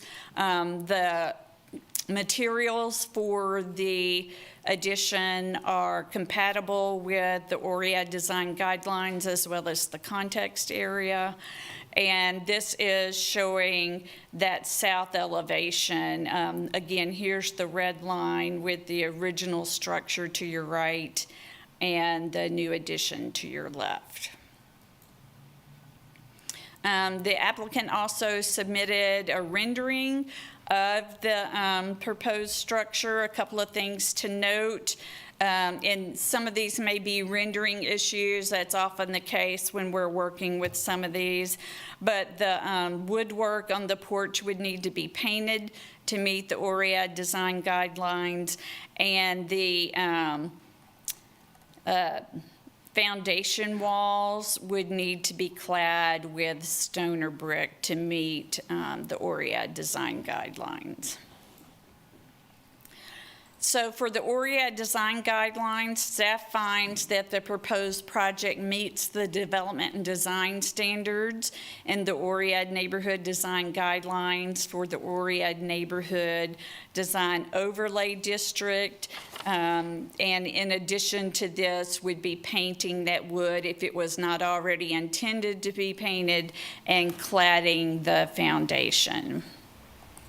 And then also for the certificate of approval, staff is recommending that you approve the proposed project, finding that it meets the criteria and standards in Chapter 22.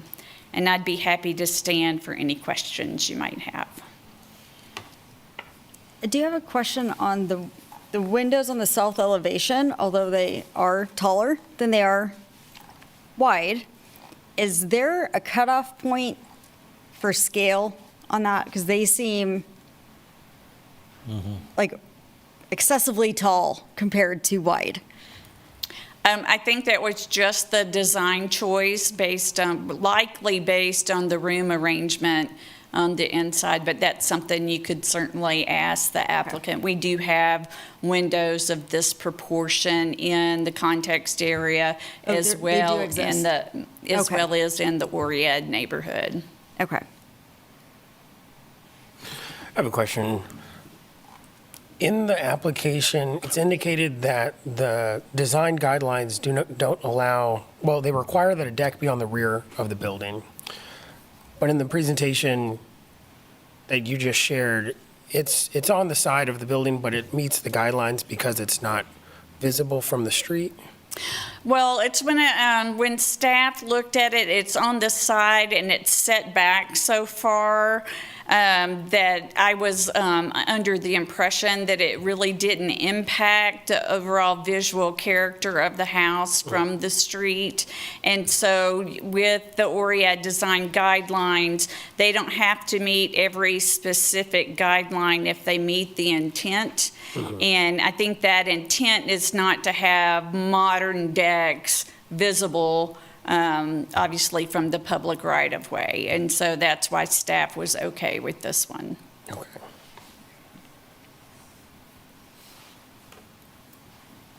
There's no further questions for staff. Is the applicant present? Okay.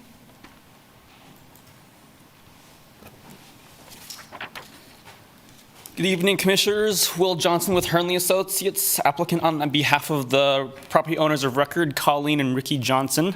Lots of Johnsons on this project, no relation. But I just wanted to address a couple of things that were, in the staff report, and that also you just kind of briefly asked about. So, first of all, one thing that you'll note in the staff report is that we do not meet the design guideline of 15 feet between the parking and the proposed structure, and it's purely just a matter of square footage in this case. To make the project usable, or what the applicant wants to do, would not allow for that 15 feet to happen. But you will notice that the property directly to the north and directly to the south, northwest, both also do not meet that 15-foot requirement. So this would by no means be an exception, the first exception to that rule. In terms of the deck, our intent obviously is to provide some exterior usable, entertainment space. And if you look closely at the plans, you'll actually notice that there's a bump out on the south side of the southwest corner of the original structure. And again, as Lynn mentioned, that really blocks most of that deck from the public view. With regards to the painted rail in that rendering, yes, thank you for pointing that out. There is no proposed work to the front porch other than minor repair work. The purpose of that rendering was just to show kind of the massing and what you generically would see from the right of way. And so in the rendering, it's shown with natural wood, but it is currently painted and is intended to remain so. Additionally, you asked about the windows. Yes, as Lynn mentioned, that is just due to the design of that room behind it. It's a small living space, and so it's just to provide as much natural light as possible. And then the last thing on the staff report was that, again, we do not currently meet the guideline for exposed concrete. So I did want to ask, I don't know if this is the appropriate time, but Lynn, we'd be more than happy to address that. And if it's acceptable to the commission, we'd be more than happy to use a painted form liner if that would be appropriate for the context and the project. But other than that, I'm happy to answer any other questions you have. Do you have a question about the porch? Mm-hmm. Aside from, I got questions about the setback, because I don't see a site plan that tells me how far off you are from that 15 feet. From the front setback? From the back, yeah. Oh, from the back. Are we able to bring up is it on here, Lynn? I mean, I can kind of work it out, but since I don't know where the property lines are, I'm just kind of guessing. I'm just curious, like how far off we are from that 15 foot. Yeah, let me look real quick. I do have it on my... I don't believe there's any space between the... So it is, so from the rear property line, to the building line is 26 and a half, give or take. But that doesn't include the concrete pad. Correct. Okay. So speaking of porches and that concrete pad, is there a reason why you don't wrap a deck around the back and have a wood, more like platform, at least a portion of it? So like you would have a rear deck? Mm-hmm. Is there a reason why we didn't do it? It's just amount of square footage. Obviously you want a parking stall to be at least 18 feet. More is certainly better. Plus, a sidewalk, right? And so that's kind of gives you an approximate, maximum square footage. And so that's the parking pad, not. So in the rendering, it was hard to tell if that was a parking pad or if that was like just a concrete. I guess I'm not understanding your question. So the rendering that we saw earlier was from from Missouri Street, and the parking pad is on the alley. Great. So when there's steps off of that side deck that go down, does that go immediately Straight to the parking pad? Yeah. Gotcha. So it goes to a sidewalk, and then there would be a parking pad beyond that sidewalk. Does that answer your Okay. question? Yeah, sorry, the renderings it was a little confusing because that parking pad doesn't connect to anything, so I couldn't tell it was a parking pad. Gotcha. Sorry. It looked like it was just like a concrete yard instead of, Gotcha. yeah, sorry. The storage shed on the exterior, what's the reason for having it be in a permanent structure attached to the building versus something that is secondary and not actually attached to the building? Yeah. Like, why is it there? So, I mean, just from a logistical standpoint, it, be used for tools, lawnmower, that kind of thing. So what you aren't seeing here is a previous version of this where we had a separate accessory structure, a garage, that would obviously then provide some additional room for storage and things like that. Just in terms of what the owner wanted to do, that didn't make the most sense. And so that, again, trying to maximize the use of the site, maximizing number of cars and what we just needed something. So, a traditional shed, so to speak, that you could buy from Menards or just have constructed, just doesn't, wouldn't fit very well on the site with what the other things that the owner wanted to do.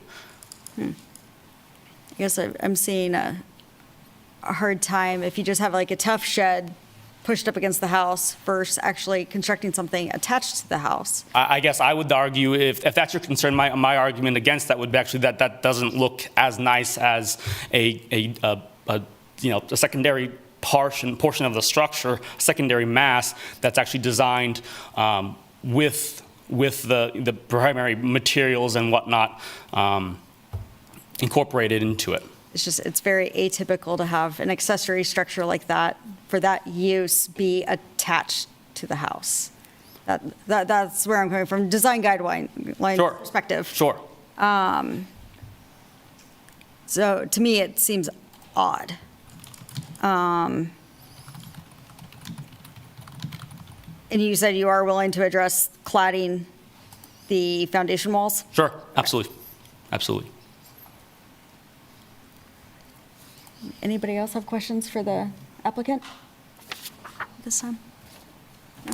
Okay, thank you so much. Absolutely, thank you. Open it up for public comment. Is there anybody online? I'm not seeing anyone online. Okay. We might. Oh, I'm on here. I'm the homeowner. If there's any other questions, my name's Colleen Johnson. We actually purchased this house we have 4 boys that are, and so these are for our children, to Lawrence, hopefully in our retirement days. So, but thank you. We agree with everything Will said. So thanks.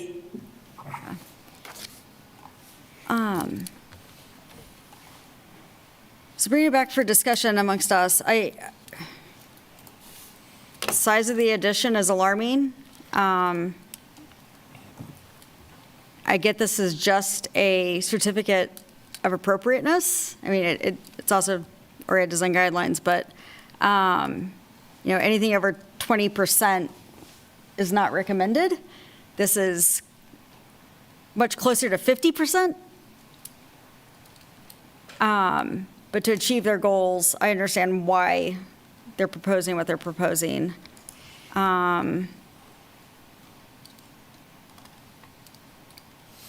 Well, yeah, I mean, Mrs. Johnson, my understanding then is that you want an addition primarily for extra family space as opposed to a garage.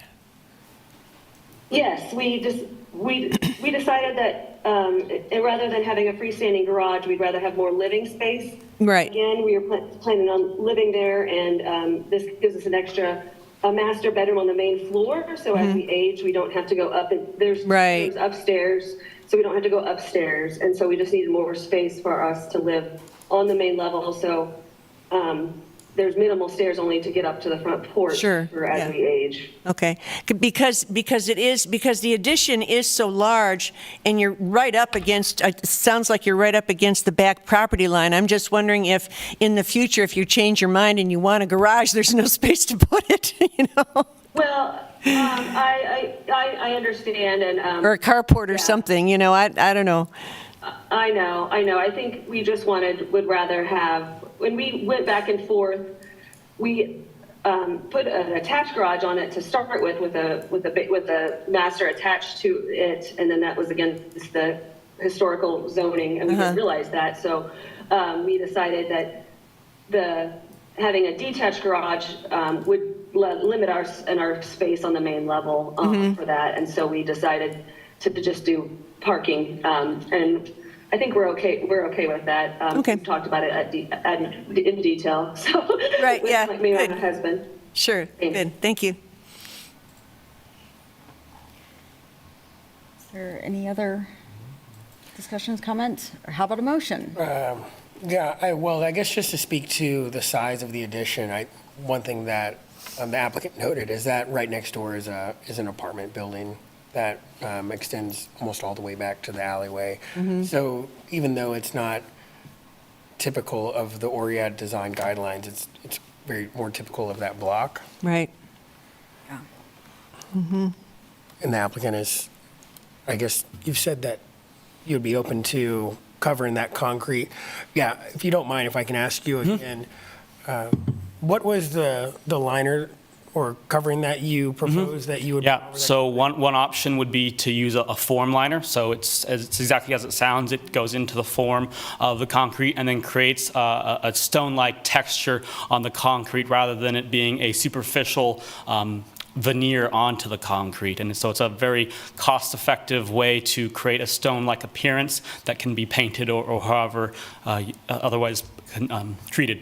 So it's the concrete, it's just made to look like? Correct. Okay. Correct. And we would most likely paint it as well.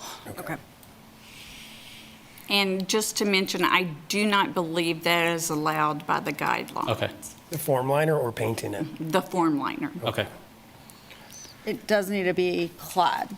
Yeah, that was the Stone clad. clarification, cladding the exposed. So cladding is different from what you're proposing. That's So are you willing correct. to do the cladding? Or veneer. Yeah, potentially, yes. And just to clarify, Lynn, is it expressly not allowed, or is it something that can be appealed or discussed or approved in another manner?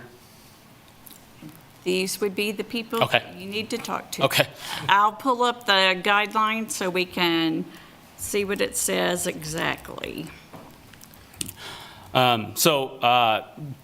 Generically, yes, we'd be willing to clad. It's preferred. So what that means for us from a construction standpoint is that we lose a little bit of interior space because what you need to do is shrink decrease it, right? So it's not ideal, but certainly open to discussion and to hear your thoughts on the matter. I guess I should note, in regards to the exposed concrete, on this project, our rough grade to finished floor elevation is 2'4". And then you've got siding that comes down another foot. So we're talking about, 18 inches of, or at most exposed concrete. Yeah, right.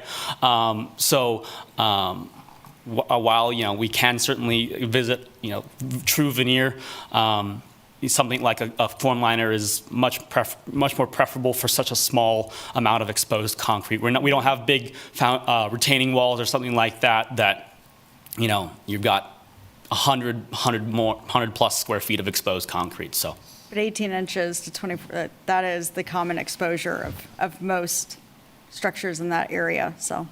So in the neighborhood-wide design guidelines in C3 foundations, on materials, it says exposed concrete shall be clad in brick or stone.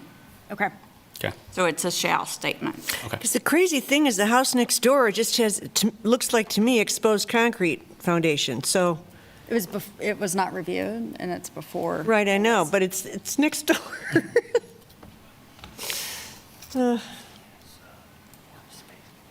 Personally, I always lean into guidelines than leaning away from them. Sure, yeah. I know it creates a little bit less living space and probably increased cost.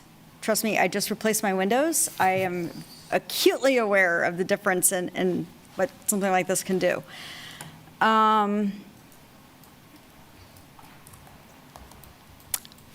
about this?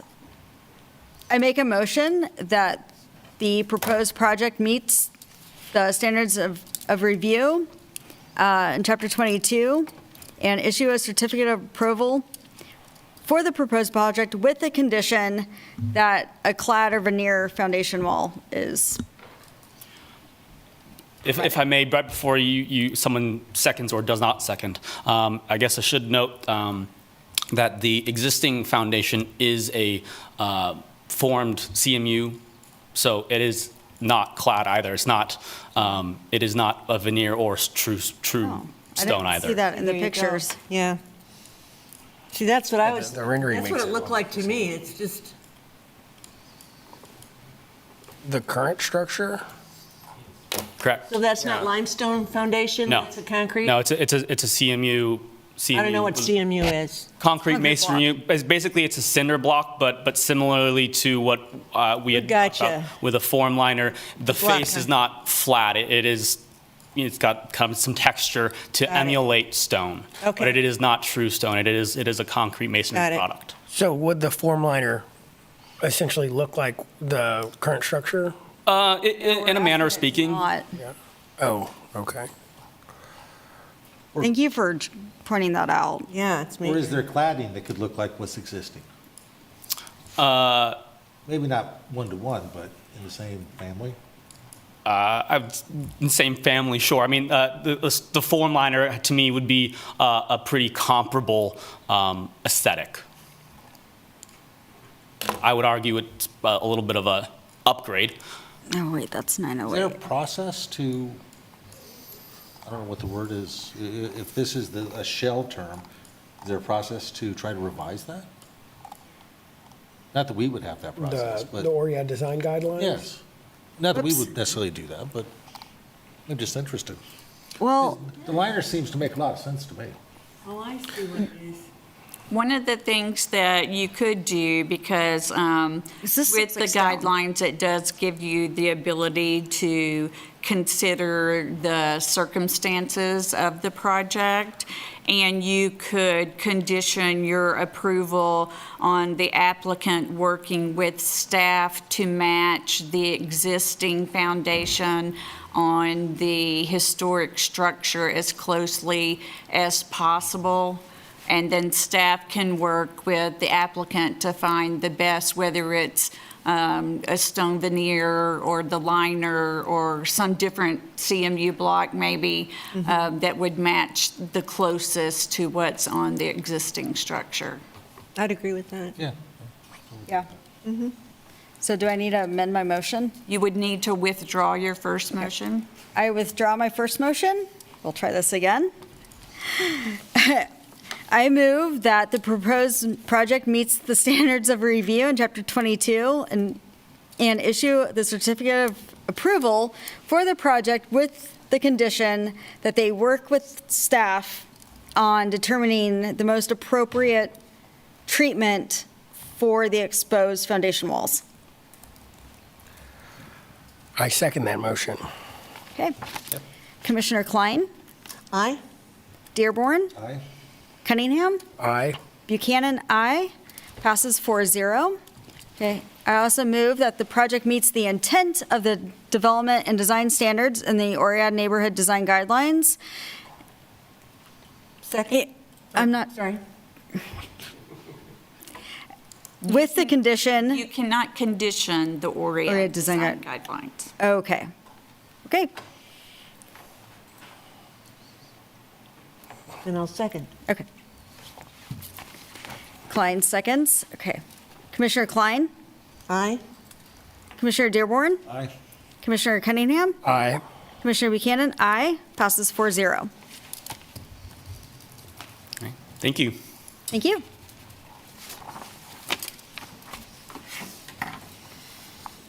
Item number 5, HRC 25006, or 0006, sorry, 2207 Barker Avenue.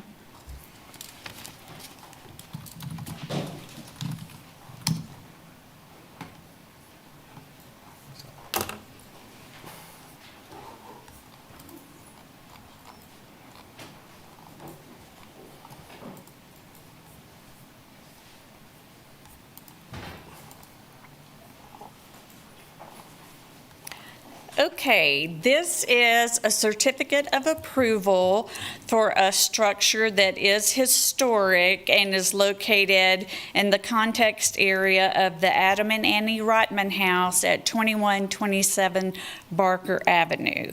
But the structure itself is not listed in any historic register. It has been identified by the survey that we did a couple of years ago in the Barker neighborhood as potentially eligible to a National Register Historic District as a contributing structure. This shows here in the light blue is the subject property, and then here is the Rotman House at the top of your screen. This is a very unique house, and the garage is attached to the side of the house. So this is where this garage would be removed and a two-story structure would be in its place. This shows that elevation, and you can see here is the demising wall, and then this would be the new garage structure. And then just something to kind of help clearly differentiate, since the roof is proposed to go continuously across the front of the structure. And this is looking at the rear of the structure. Again, the existing structure is on your right. The addition is on your left. There will be a usable space area above the garage, and the roof lines will be connected in this area right here. So there will be a continuous dormer across the rear of the structure. And this is showing the side elevation.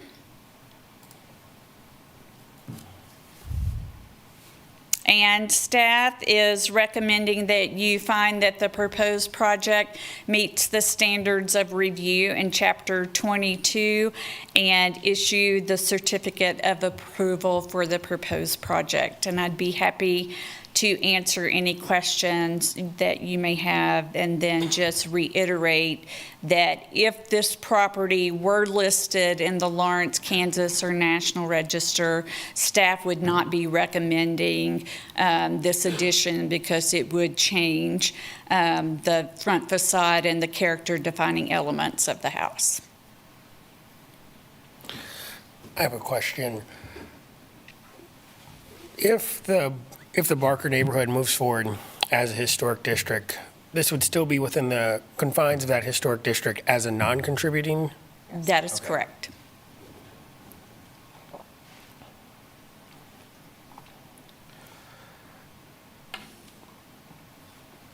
Does anybody else have a question? Is there any other questions for staff? Is the applicant present? Yes. This is Marianne Rumbold, the designer representing the owners, Aaron and Rachel Rudine.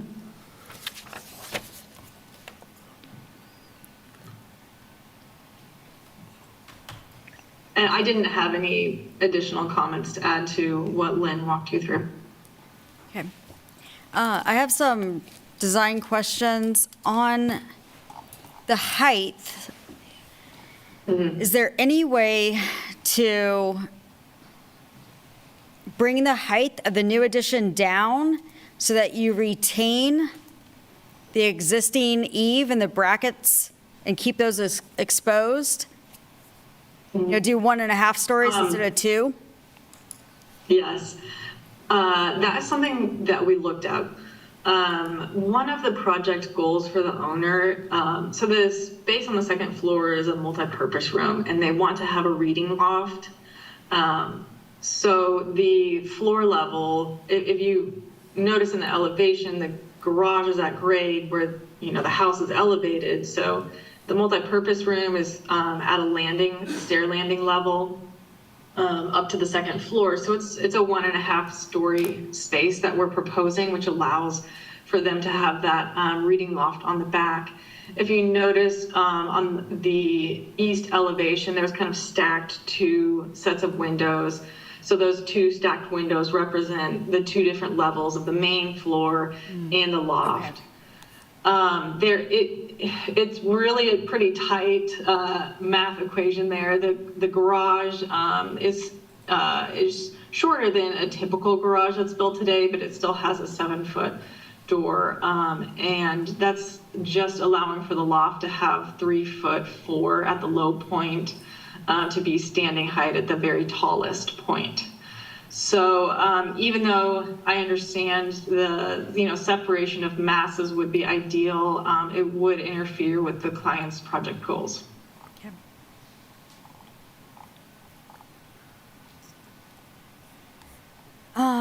There's a kind of a triple window being proposed on the east elevation.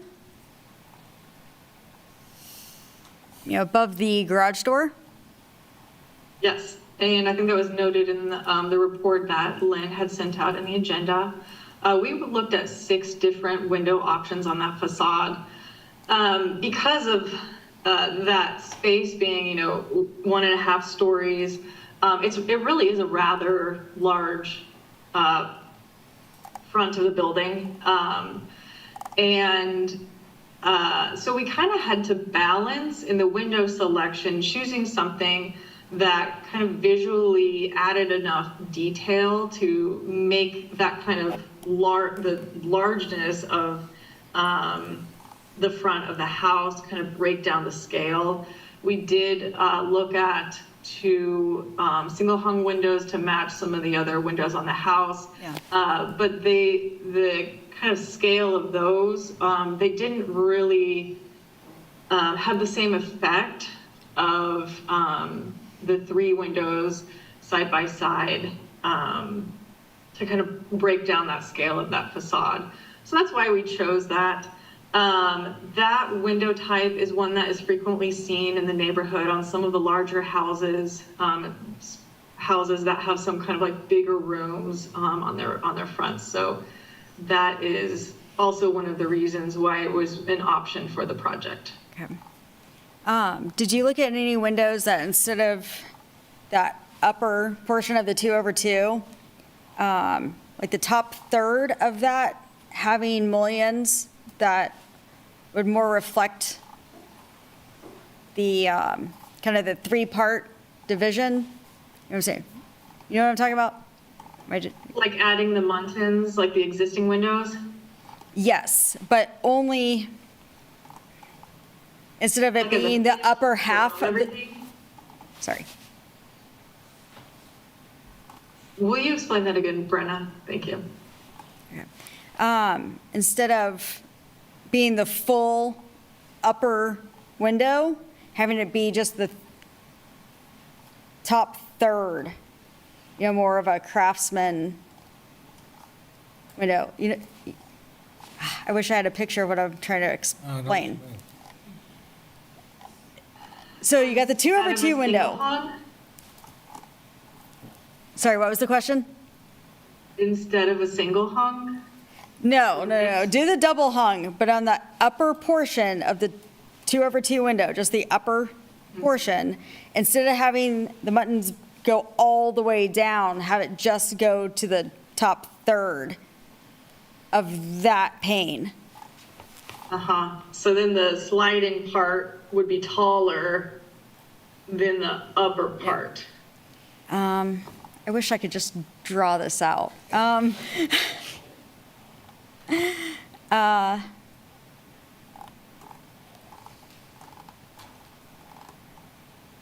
to think of other solutions that I can articulate.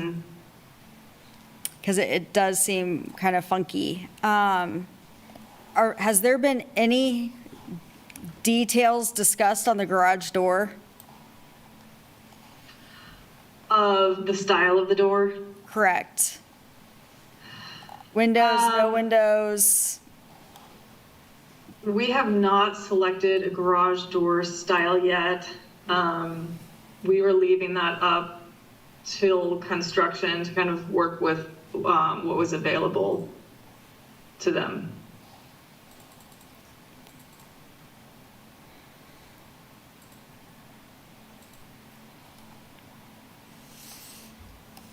Sorry.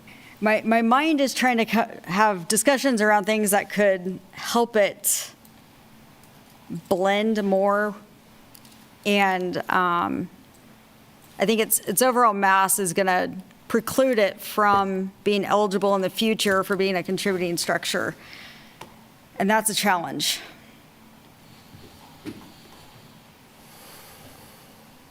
Staff would recommend that you take public comment while you ponder. Okay. Yes. Public comment.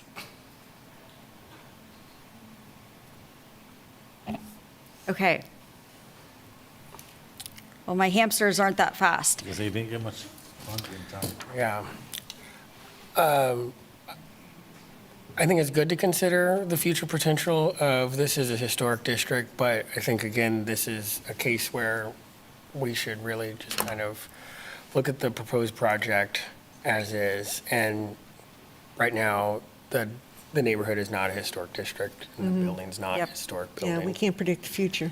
Yeah. Right. And that's we've seen that with a lot of other historic districts where there are non-contributing structures that are grandfathered in, and they may not fit the guidelines.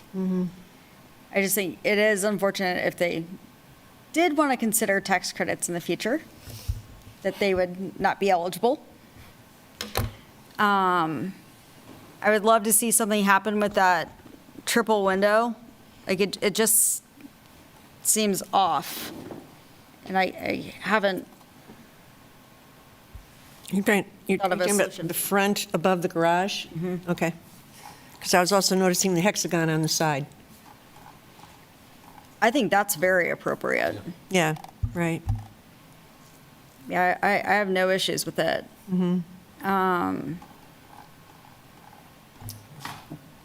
I struggle with approving things that make things ineligible, but I also understand homeowner rights, and they propose things that are appropriate for them and their use. And I just want to clarify that there is an annotation in here that the new gable end details will match the existing, like the brackets and the other detailing, is that correct? Oh my gosh, great question. The detailing, the only thing I'm going to look up really quick is if we were, because we're not using the same type of support. Right. That's there, like the framing that supports the existing gable. We are not repeating that detail, but the profiles we will be matching of the actual eaves. Okay.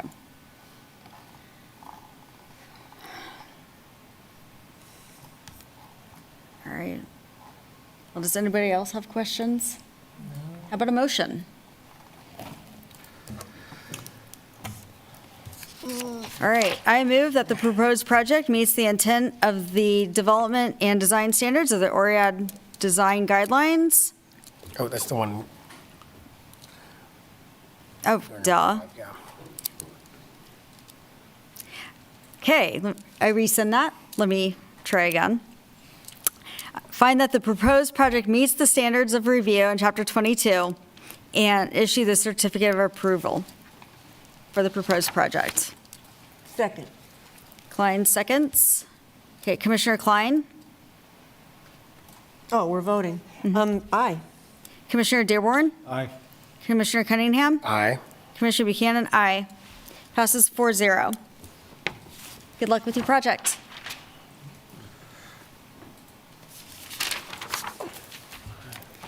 Okay, so to go back to communications and, Yes, you would take up Chapter 22 since it's a Oh, public it's hearing still, item okay. first. Okay.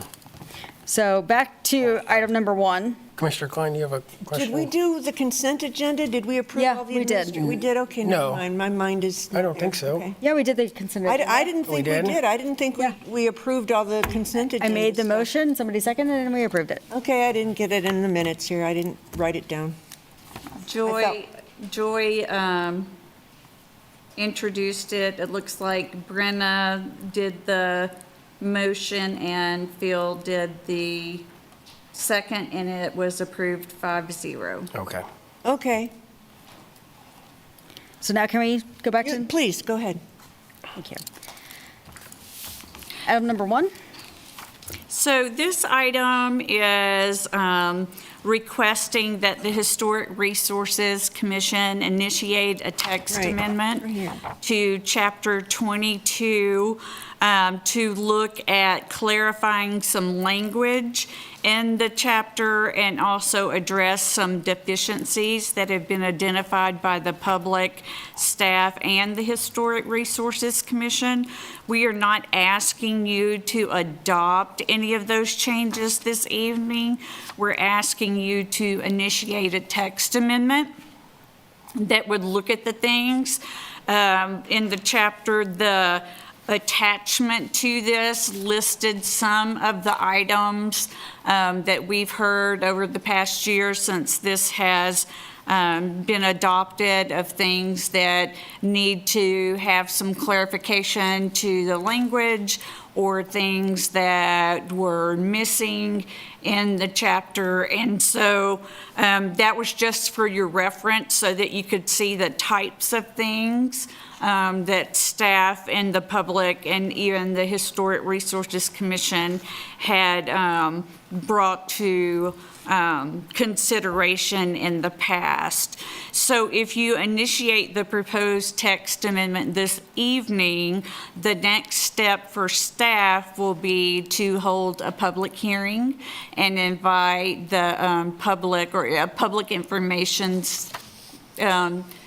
type of meeting where the community would be invited to come to the meeting and give feedback on what's in the existing chapter, changes that they think should be proposed to the chapter.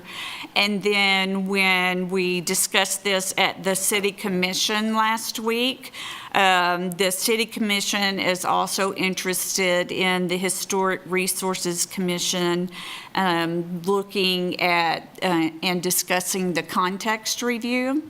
And staff has been doing a little bit of exploring with ideas that may make the context review more appropriate in this modern day of preservation, and also for properties that may not have a historic context. For example, the difference between a property on Rhode Island Street in the 700 block certainly has a very specific context area, whereas we struggled with the First Presbyterian Church on Clinton Parkway that really had no identifiable context area. So staff is looking at ways, and hopefully as we have the public comment, we can look at ideas of ways that we might address that. And then once we get the public comment back in, we will schedule a public hearing for the HRC to provide additional input. And If you can approve the text amendment that evening, that's great. If you need a couple of sessions like we did before, when we revised the code, that's fine as well. If you want to do a study session, we can arrange for that too. So the goal for this evening would be to simply initiate the proposed text amendment, and then we would start down the path of the public involvement in what that text amendment would look like. So to initiate that, would that be a motion to initiate the text amendment? That's so we can correct. start the process? That's Okay. correct. And I do believe you have some people here who want to talk to this. Yeah, I was about to open public comment. I just want to understand process before we open public comment. I have a question for you before we go to public comment. Can you provide some clarity on the letters and emails attached to this that bring attention to the application for the First Presbyterian Church? For the context area? Yes. Yeah. Right, the city commission did approve the HRC's recommendation to list the First Presbyterian Church on the Lawrence Register with just the building itself being the listed property. And so the context area is taken from the footprint of the building and not the property, which is typically where the context area is taken from. So it's a smaller context area. And maybe one of the reasons we want to look at this is because the property is so large. Does it already protect the context of the structure itself? So I think those are all conversations that we need to have. I know the property owner to the south is very unhappy about being in the context area. This is not about removing the context area, but it is about having a discussion with the public on what those context areas should be. And is the ordinance number 10.11.7, was that the name of the city commission's ordinance for that decision? Yes. Thank you. Okay. So the action that we take today, will that have an effect on the First Presbyterian Church, their application? I guess it's already been approved. No. Okay. No. All right. If you recommend changes to the code and the city commission adopts those changes, then anything context review, if that's changed during that process, would go across the board to all context areas. To be from the structure and not the property line? If that, if that's where, if that's where the commission ends up making the recommendation. Or it could be a variable. It could be case-by-case dependent. It could be, so that's why, so with a study session, how would that work? A study session would be where staff would bring you the public participation that we've received to that date and ideas for changes, and then staff's proposed changes. And then you would not take action on the item at that study session, but it would be an opportunity for the commission to ask questions or propose solutions or give some additional feedback. Okay. To me, I've followed this very carefully, and I think a study session would behoove everybody in this situation. We will take public comment on this tonight. But I do feel like that initiating the text amendment and step one being a study session so everybody can be on the same page and have these deeper conversations and understand potential unforeseen consequences is very important. So that being said, we'll go ahead and open it to the public tonight, but I think public comment will be much stronger and better understood during a study session. I'm just throwing that out there, that since there's not going to be any action taken tonight, I think all of us need time to understand the circumstances as to why we're having these conversations. And I think, I'll go ahead and open it to the public, but you'll be repeating yourself in the future. Go ahead. Sorry. This may only take a couple of minutes. Well, in any event, it wouldn't take more than 3 minutes, right? Yeah. No. We're all in on the idea of a text amendment and working through a process to receive public comment. You know, we did that once before with the idea of trying to create fewer friction points in the context area review by sort of limiting what the context area actually amounted to. Our hair on fire kind of letter, mine from earlier in the week, and I have to apologize to some extent for the tone, was driven by some comments that were made at the end of the City Commission meeting that suggested that the appropriate interpretation of the existing context provision meant that if there was no structure on a piece of property within 250 feet, then you could do anything. Which means to us that on all of these infill lots in East Lawrence and Oread, other than whatever the Oread guidelines might say, the HRC wouldn't have a role to play if there's not a structure. That is absolutely not a reasonable reading of the current language. The current language says the context area stretches for 250 feet, stop, full stop. Then it goes on to say that if there's a structure in the context area, the entire parcel, the entire property that structure sits on is covered, not just at 250 feet, but everything else.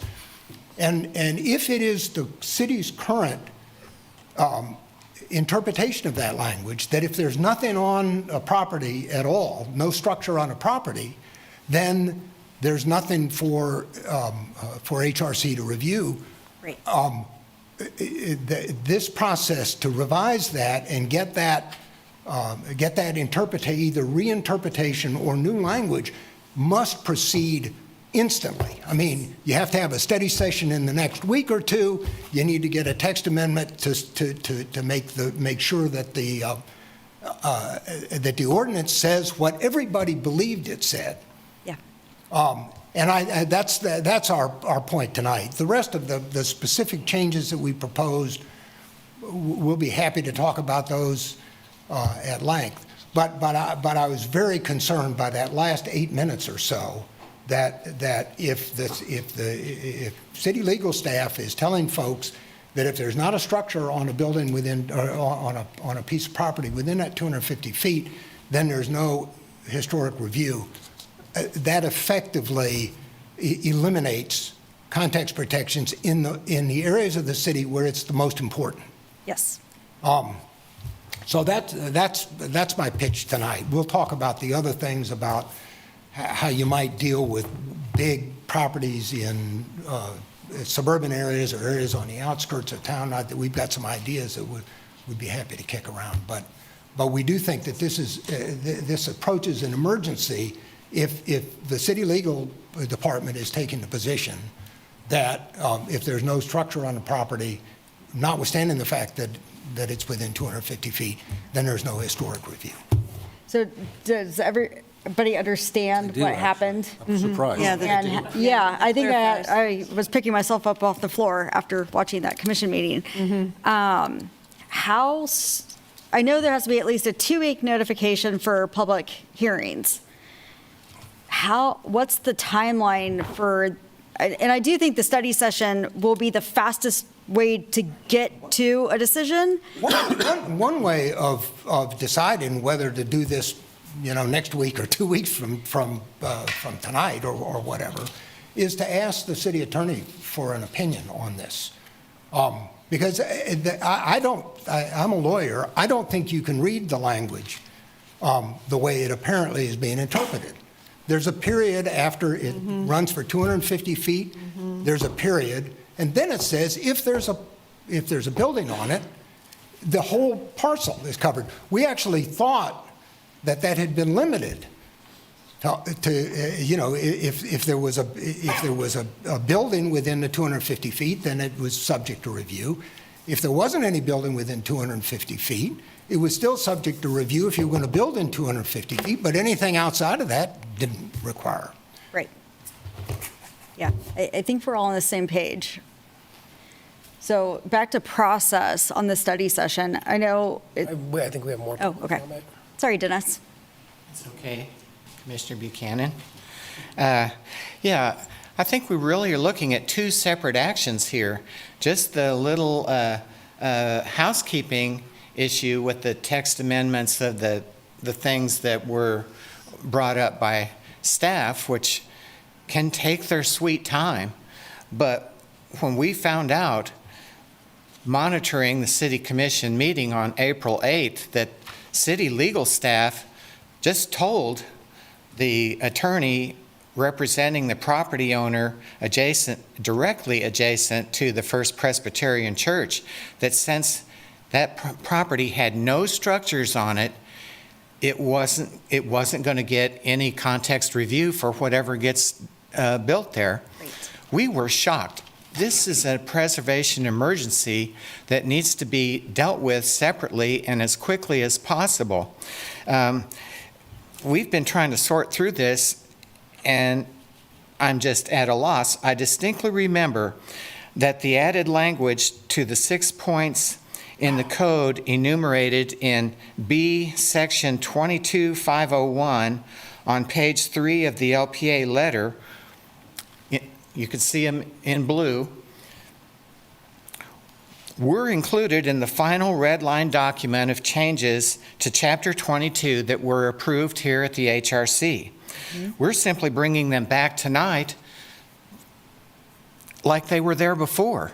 It's not new for us. We're wondering, where did that go? I can't believe those things are no longer in the code, and I have no idea why they are not, and I have no idea when that change occurred.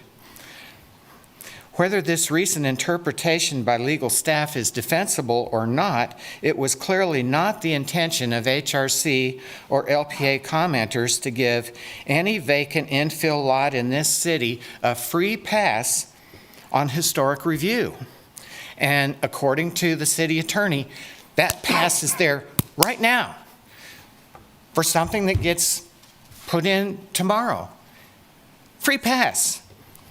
And our intention, to be clear, we're not here to contest the development on the vacant property west of the First Presbyterian Church, whose representative was clearly told at City Commission that their development would not be subject to historic review. Hey, horse out of the barn. Our concern is for every other infill lot in this town. This is a preservation emergency that requires immediate attention.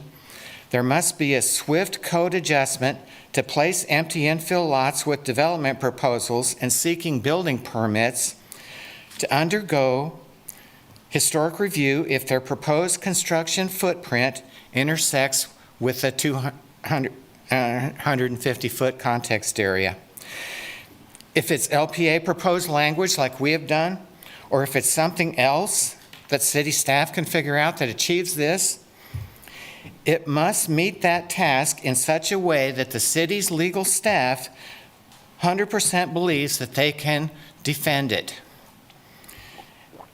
LPA suggests that for this particular portion of this text amendment process, a special HRC work session within the next 2 weeks, attended by the chair and vice chair of the HRC, the HRA, city legal staff, and one LPA representative, Mike, a retired attorney, to work at this and be able to present HRC at your May meeting with amendment language so that you can approve it at your May meeting.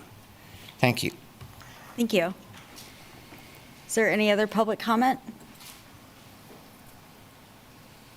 as an educator, I want to ask, are the students following this? Do you guys have any questions? Okay. Make sure you read chapter 22, okay? Since we're about to change a lot of it, some very important stuff. Yeah, well, the context area definition absolutely needs to be. Oh, we have a public comment. Samuel Carter. Thank you. Yeah, I submitted comments. I hope you get a chance to look at them. I think really on 3 revisions: context area, vesting rights, and structure.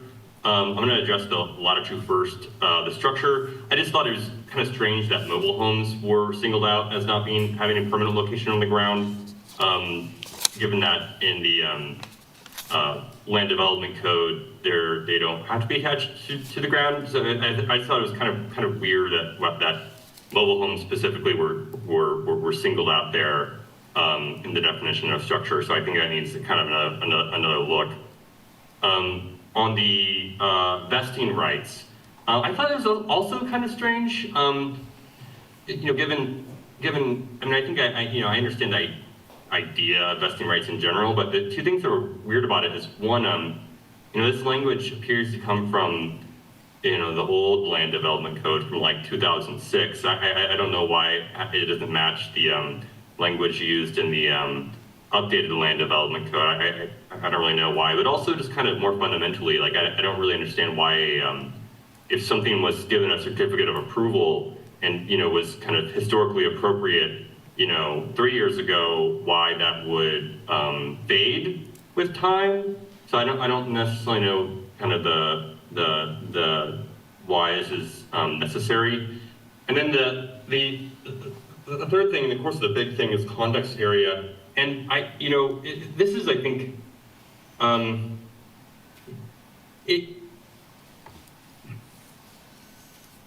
I think there are 2 issues with this. One is that, and this is not necessarily related to this specific rule change in the context area, to change the definition, but just more in general in the rights afforded to property owners.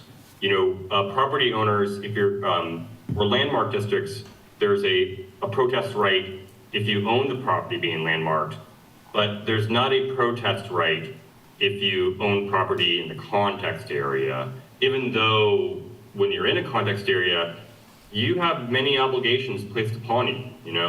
Everyone who goes through this process for certificate approvals, but even just in terms of maintenance, and upkeep that are different.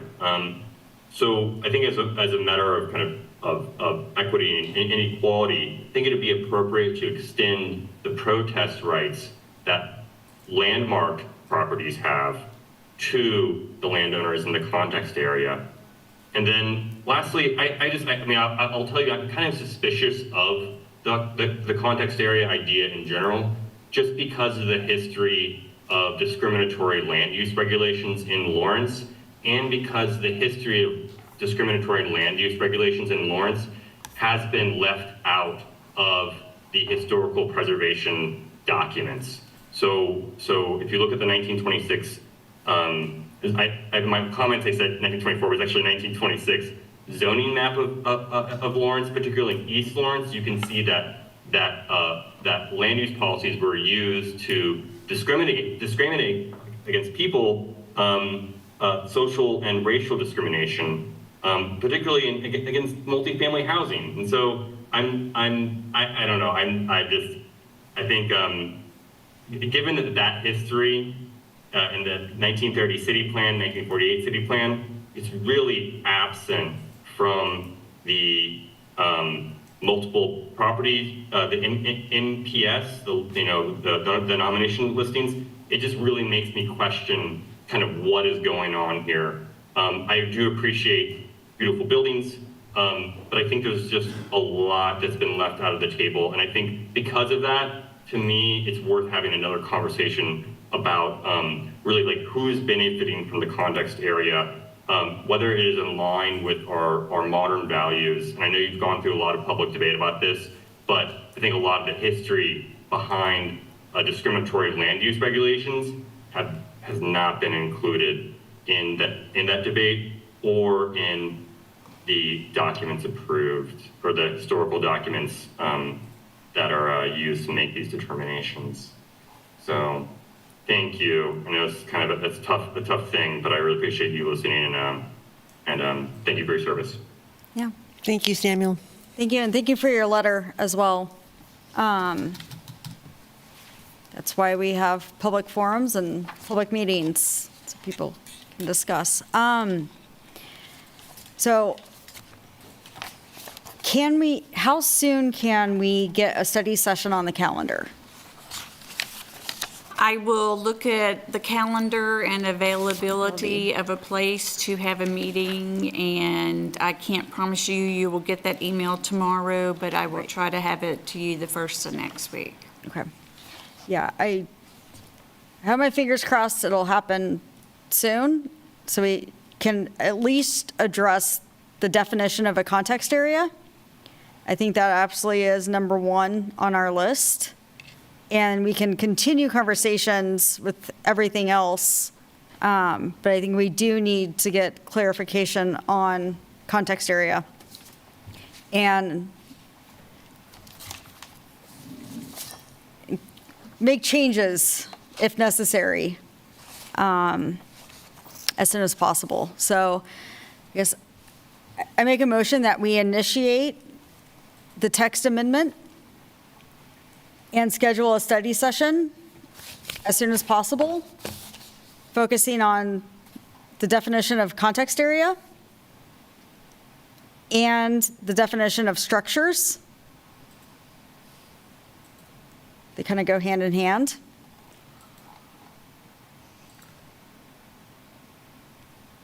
I second that motion. Okay. Commissioner Klein? Sure. Okay. Dearborn? Yes. Cunningham? Aye. Buchanan, aye. We look forward to seeing the email with the date and hearing everybody's comments along the way.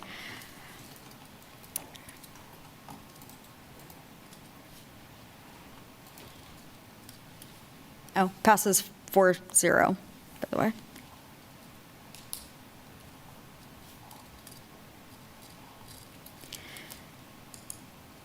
Communications? You did have several communications this evening, the ones that were attached to commission items, public hearing items that you have already looked at were attached to those items. And then we have 3 nominations from the State Historic Preservation Office. And since we are a certified local government, they ask this commission to comment on National Register nominations that are coming before the Historic Sites Board of Review. And typically, the Historic Resources Commission reviews the nominations and, if appropriate, sends a letter of support for the property. If there is something that is erroneous or needs additional information that you saw in the nomination, that's one of the reasons that these nominations come before you, because sometimes local certified local governments know the properties better in their own region. So if you don't have any changes that you would suggest to any of the 3 nominations, an appropriate motion would be to direct staff or the chair to send a letter of support for the Thomas House nomination, the First Methodist Episcopal Church nomination, and the Sowers Union Cemetery nomination. Does anybody have questions about those nominations? I have a question about the nomination for the First Methodist Episcopal Church. I was going back and looking at the December meeting where we received a communication for application for the Baldwin City Downtown Historic District, and this church was listed as a contributing structure. My first question was, have they moved forward on that application? Has that been designated? Do you know? Yeah. Enlighten us, please. So I'm Stan Hernley Associates. So our firm's been working with the City of Baldwin City on the National Register nomination for downtown Baldwin City.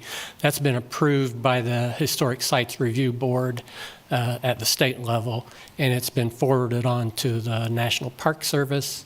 Okay. And I don't think we've gotten the final approval back. It's very close. You're correct that the Episcopal Methodist Church is in that historic district. The church had started discussing a nomination for themselves prior to the city initiating the downtown historic district. Okay. It's really commendable that they're moving forward with it because they really wouldn't have to at this point. I mean, part of their being in the district will make them eligible for historic tax credits through the state of Kansas, but the local membership wanted to move forward with that just as a way to document the importance of their building. I think that they've written the nomination themselves with volunteers in the church, and so it's a really commendable effort. And I also want to say that part of that movement for listing buildings in Kansas is really tied to the historic preservation tax credits that the state provides, and which is currently at 40% for communities less than 8,500 people. So there's a big movement across the state for getting properties listed, and the tax credits have a lot to do with that. Thank you. Yep. Thank you for that clarification. Follow-up question that I have for you, Lynn, is that this is an application for a local historic registry. Does that, no? No, these are all three for the national. Oh, these are state and national? Okay. Disregard that question I had. All right, I move that we direct staff to respond with our support and recommendation for all three structures to be listed on the state and national registers.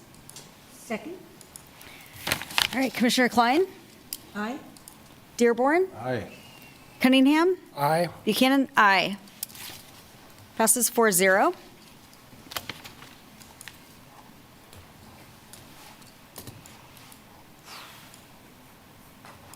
And that brings us to miscellaneous items. The only miscellaneous item I have for you this evening is next month, hopefully, I will have a little flow chart for you because the state of Kansas did change their historic rehabilitation tax program percentages. Unfortunately, the way the bill ended up, it's not going to help most people in the city of Lawrence. It will help people in Douglas County, and so we'll kind of just give a brief overview of that next month since that has changed. A quick question for commissioners. How many have also said they want to attend the preservation conference? I have not. Okay. I've expressed interest. Okay, because there is going to be a work session specifically on tax credits to expand on what they're going to present, so. I have no time. Okay.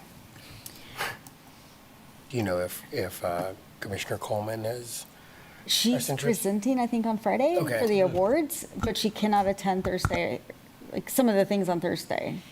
I think is what it was. Okay. Or maybe Wednesday, whatever the first day is. She will not be there the first day, but she will be there Friday.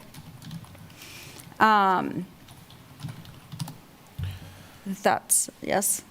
Update on the Dowdell and Rice markers? We are working right now to set up a meeting that will hopefully be next week or the following week to get the committee together. I've been working with Watkins on some possible signage dimensions and things of that nature. So I think we're ready to go back to that group. We had someone that had volunteered to write some of the verbiage for those signs, and so we're trying to nail that down before we actually get the group together. Anything else? Adjourned. I second.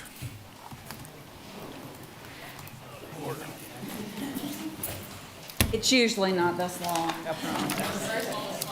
That was a marathon.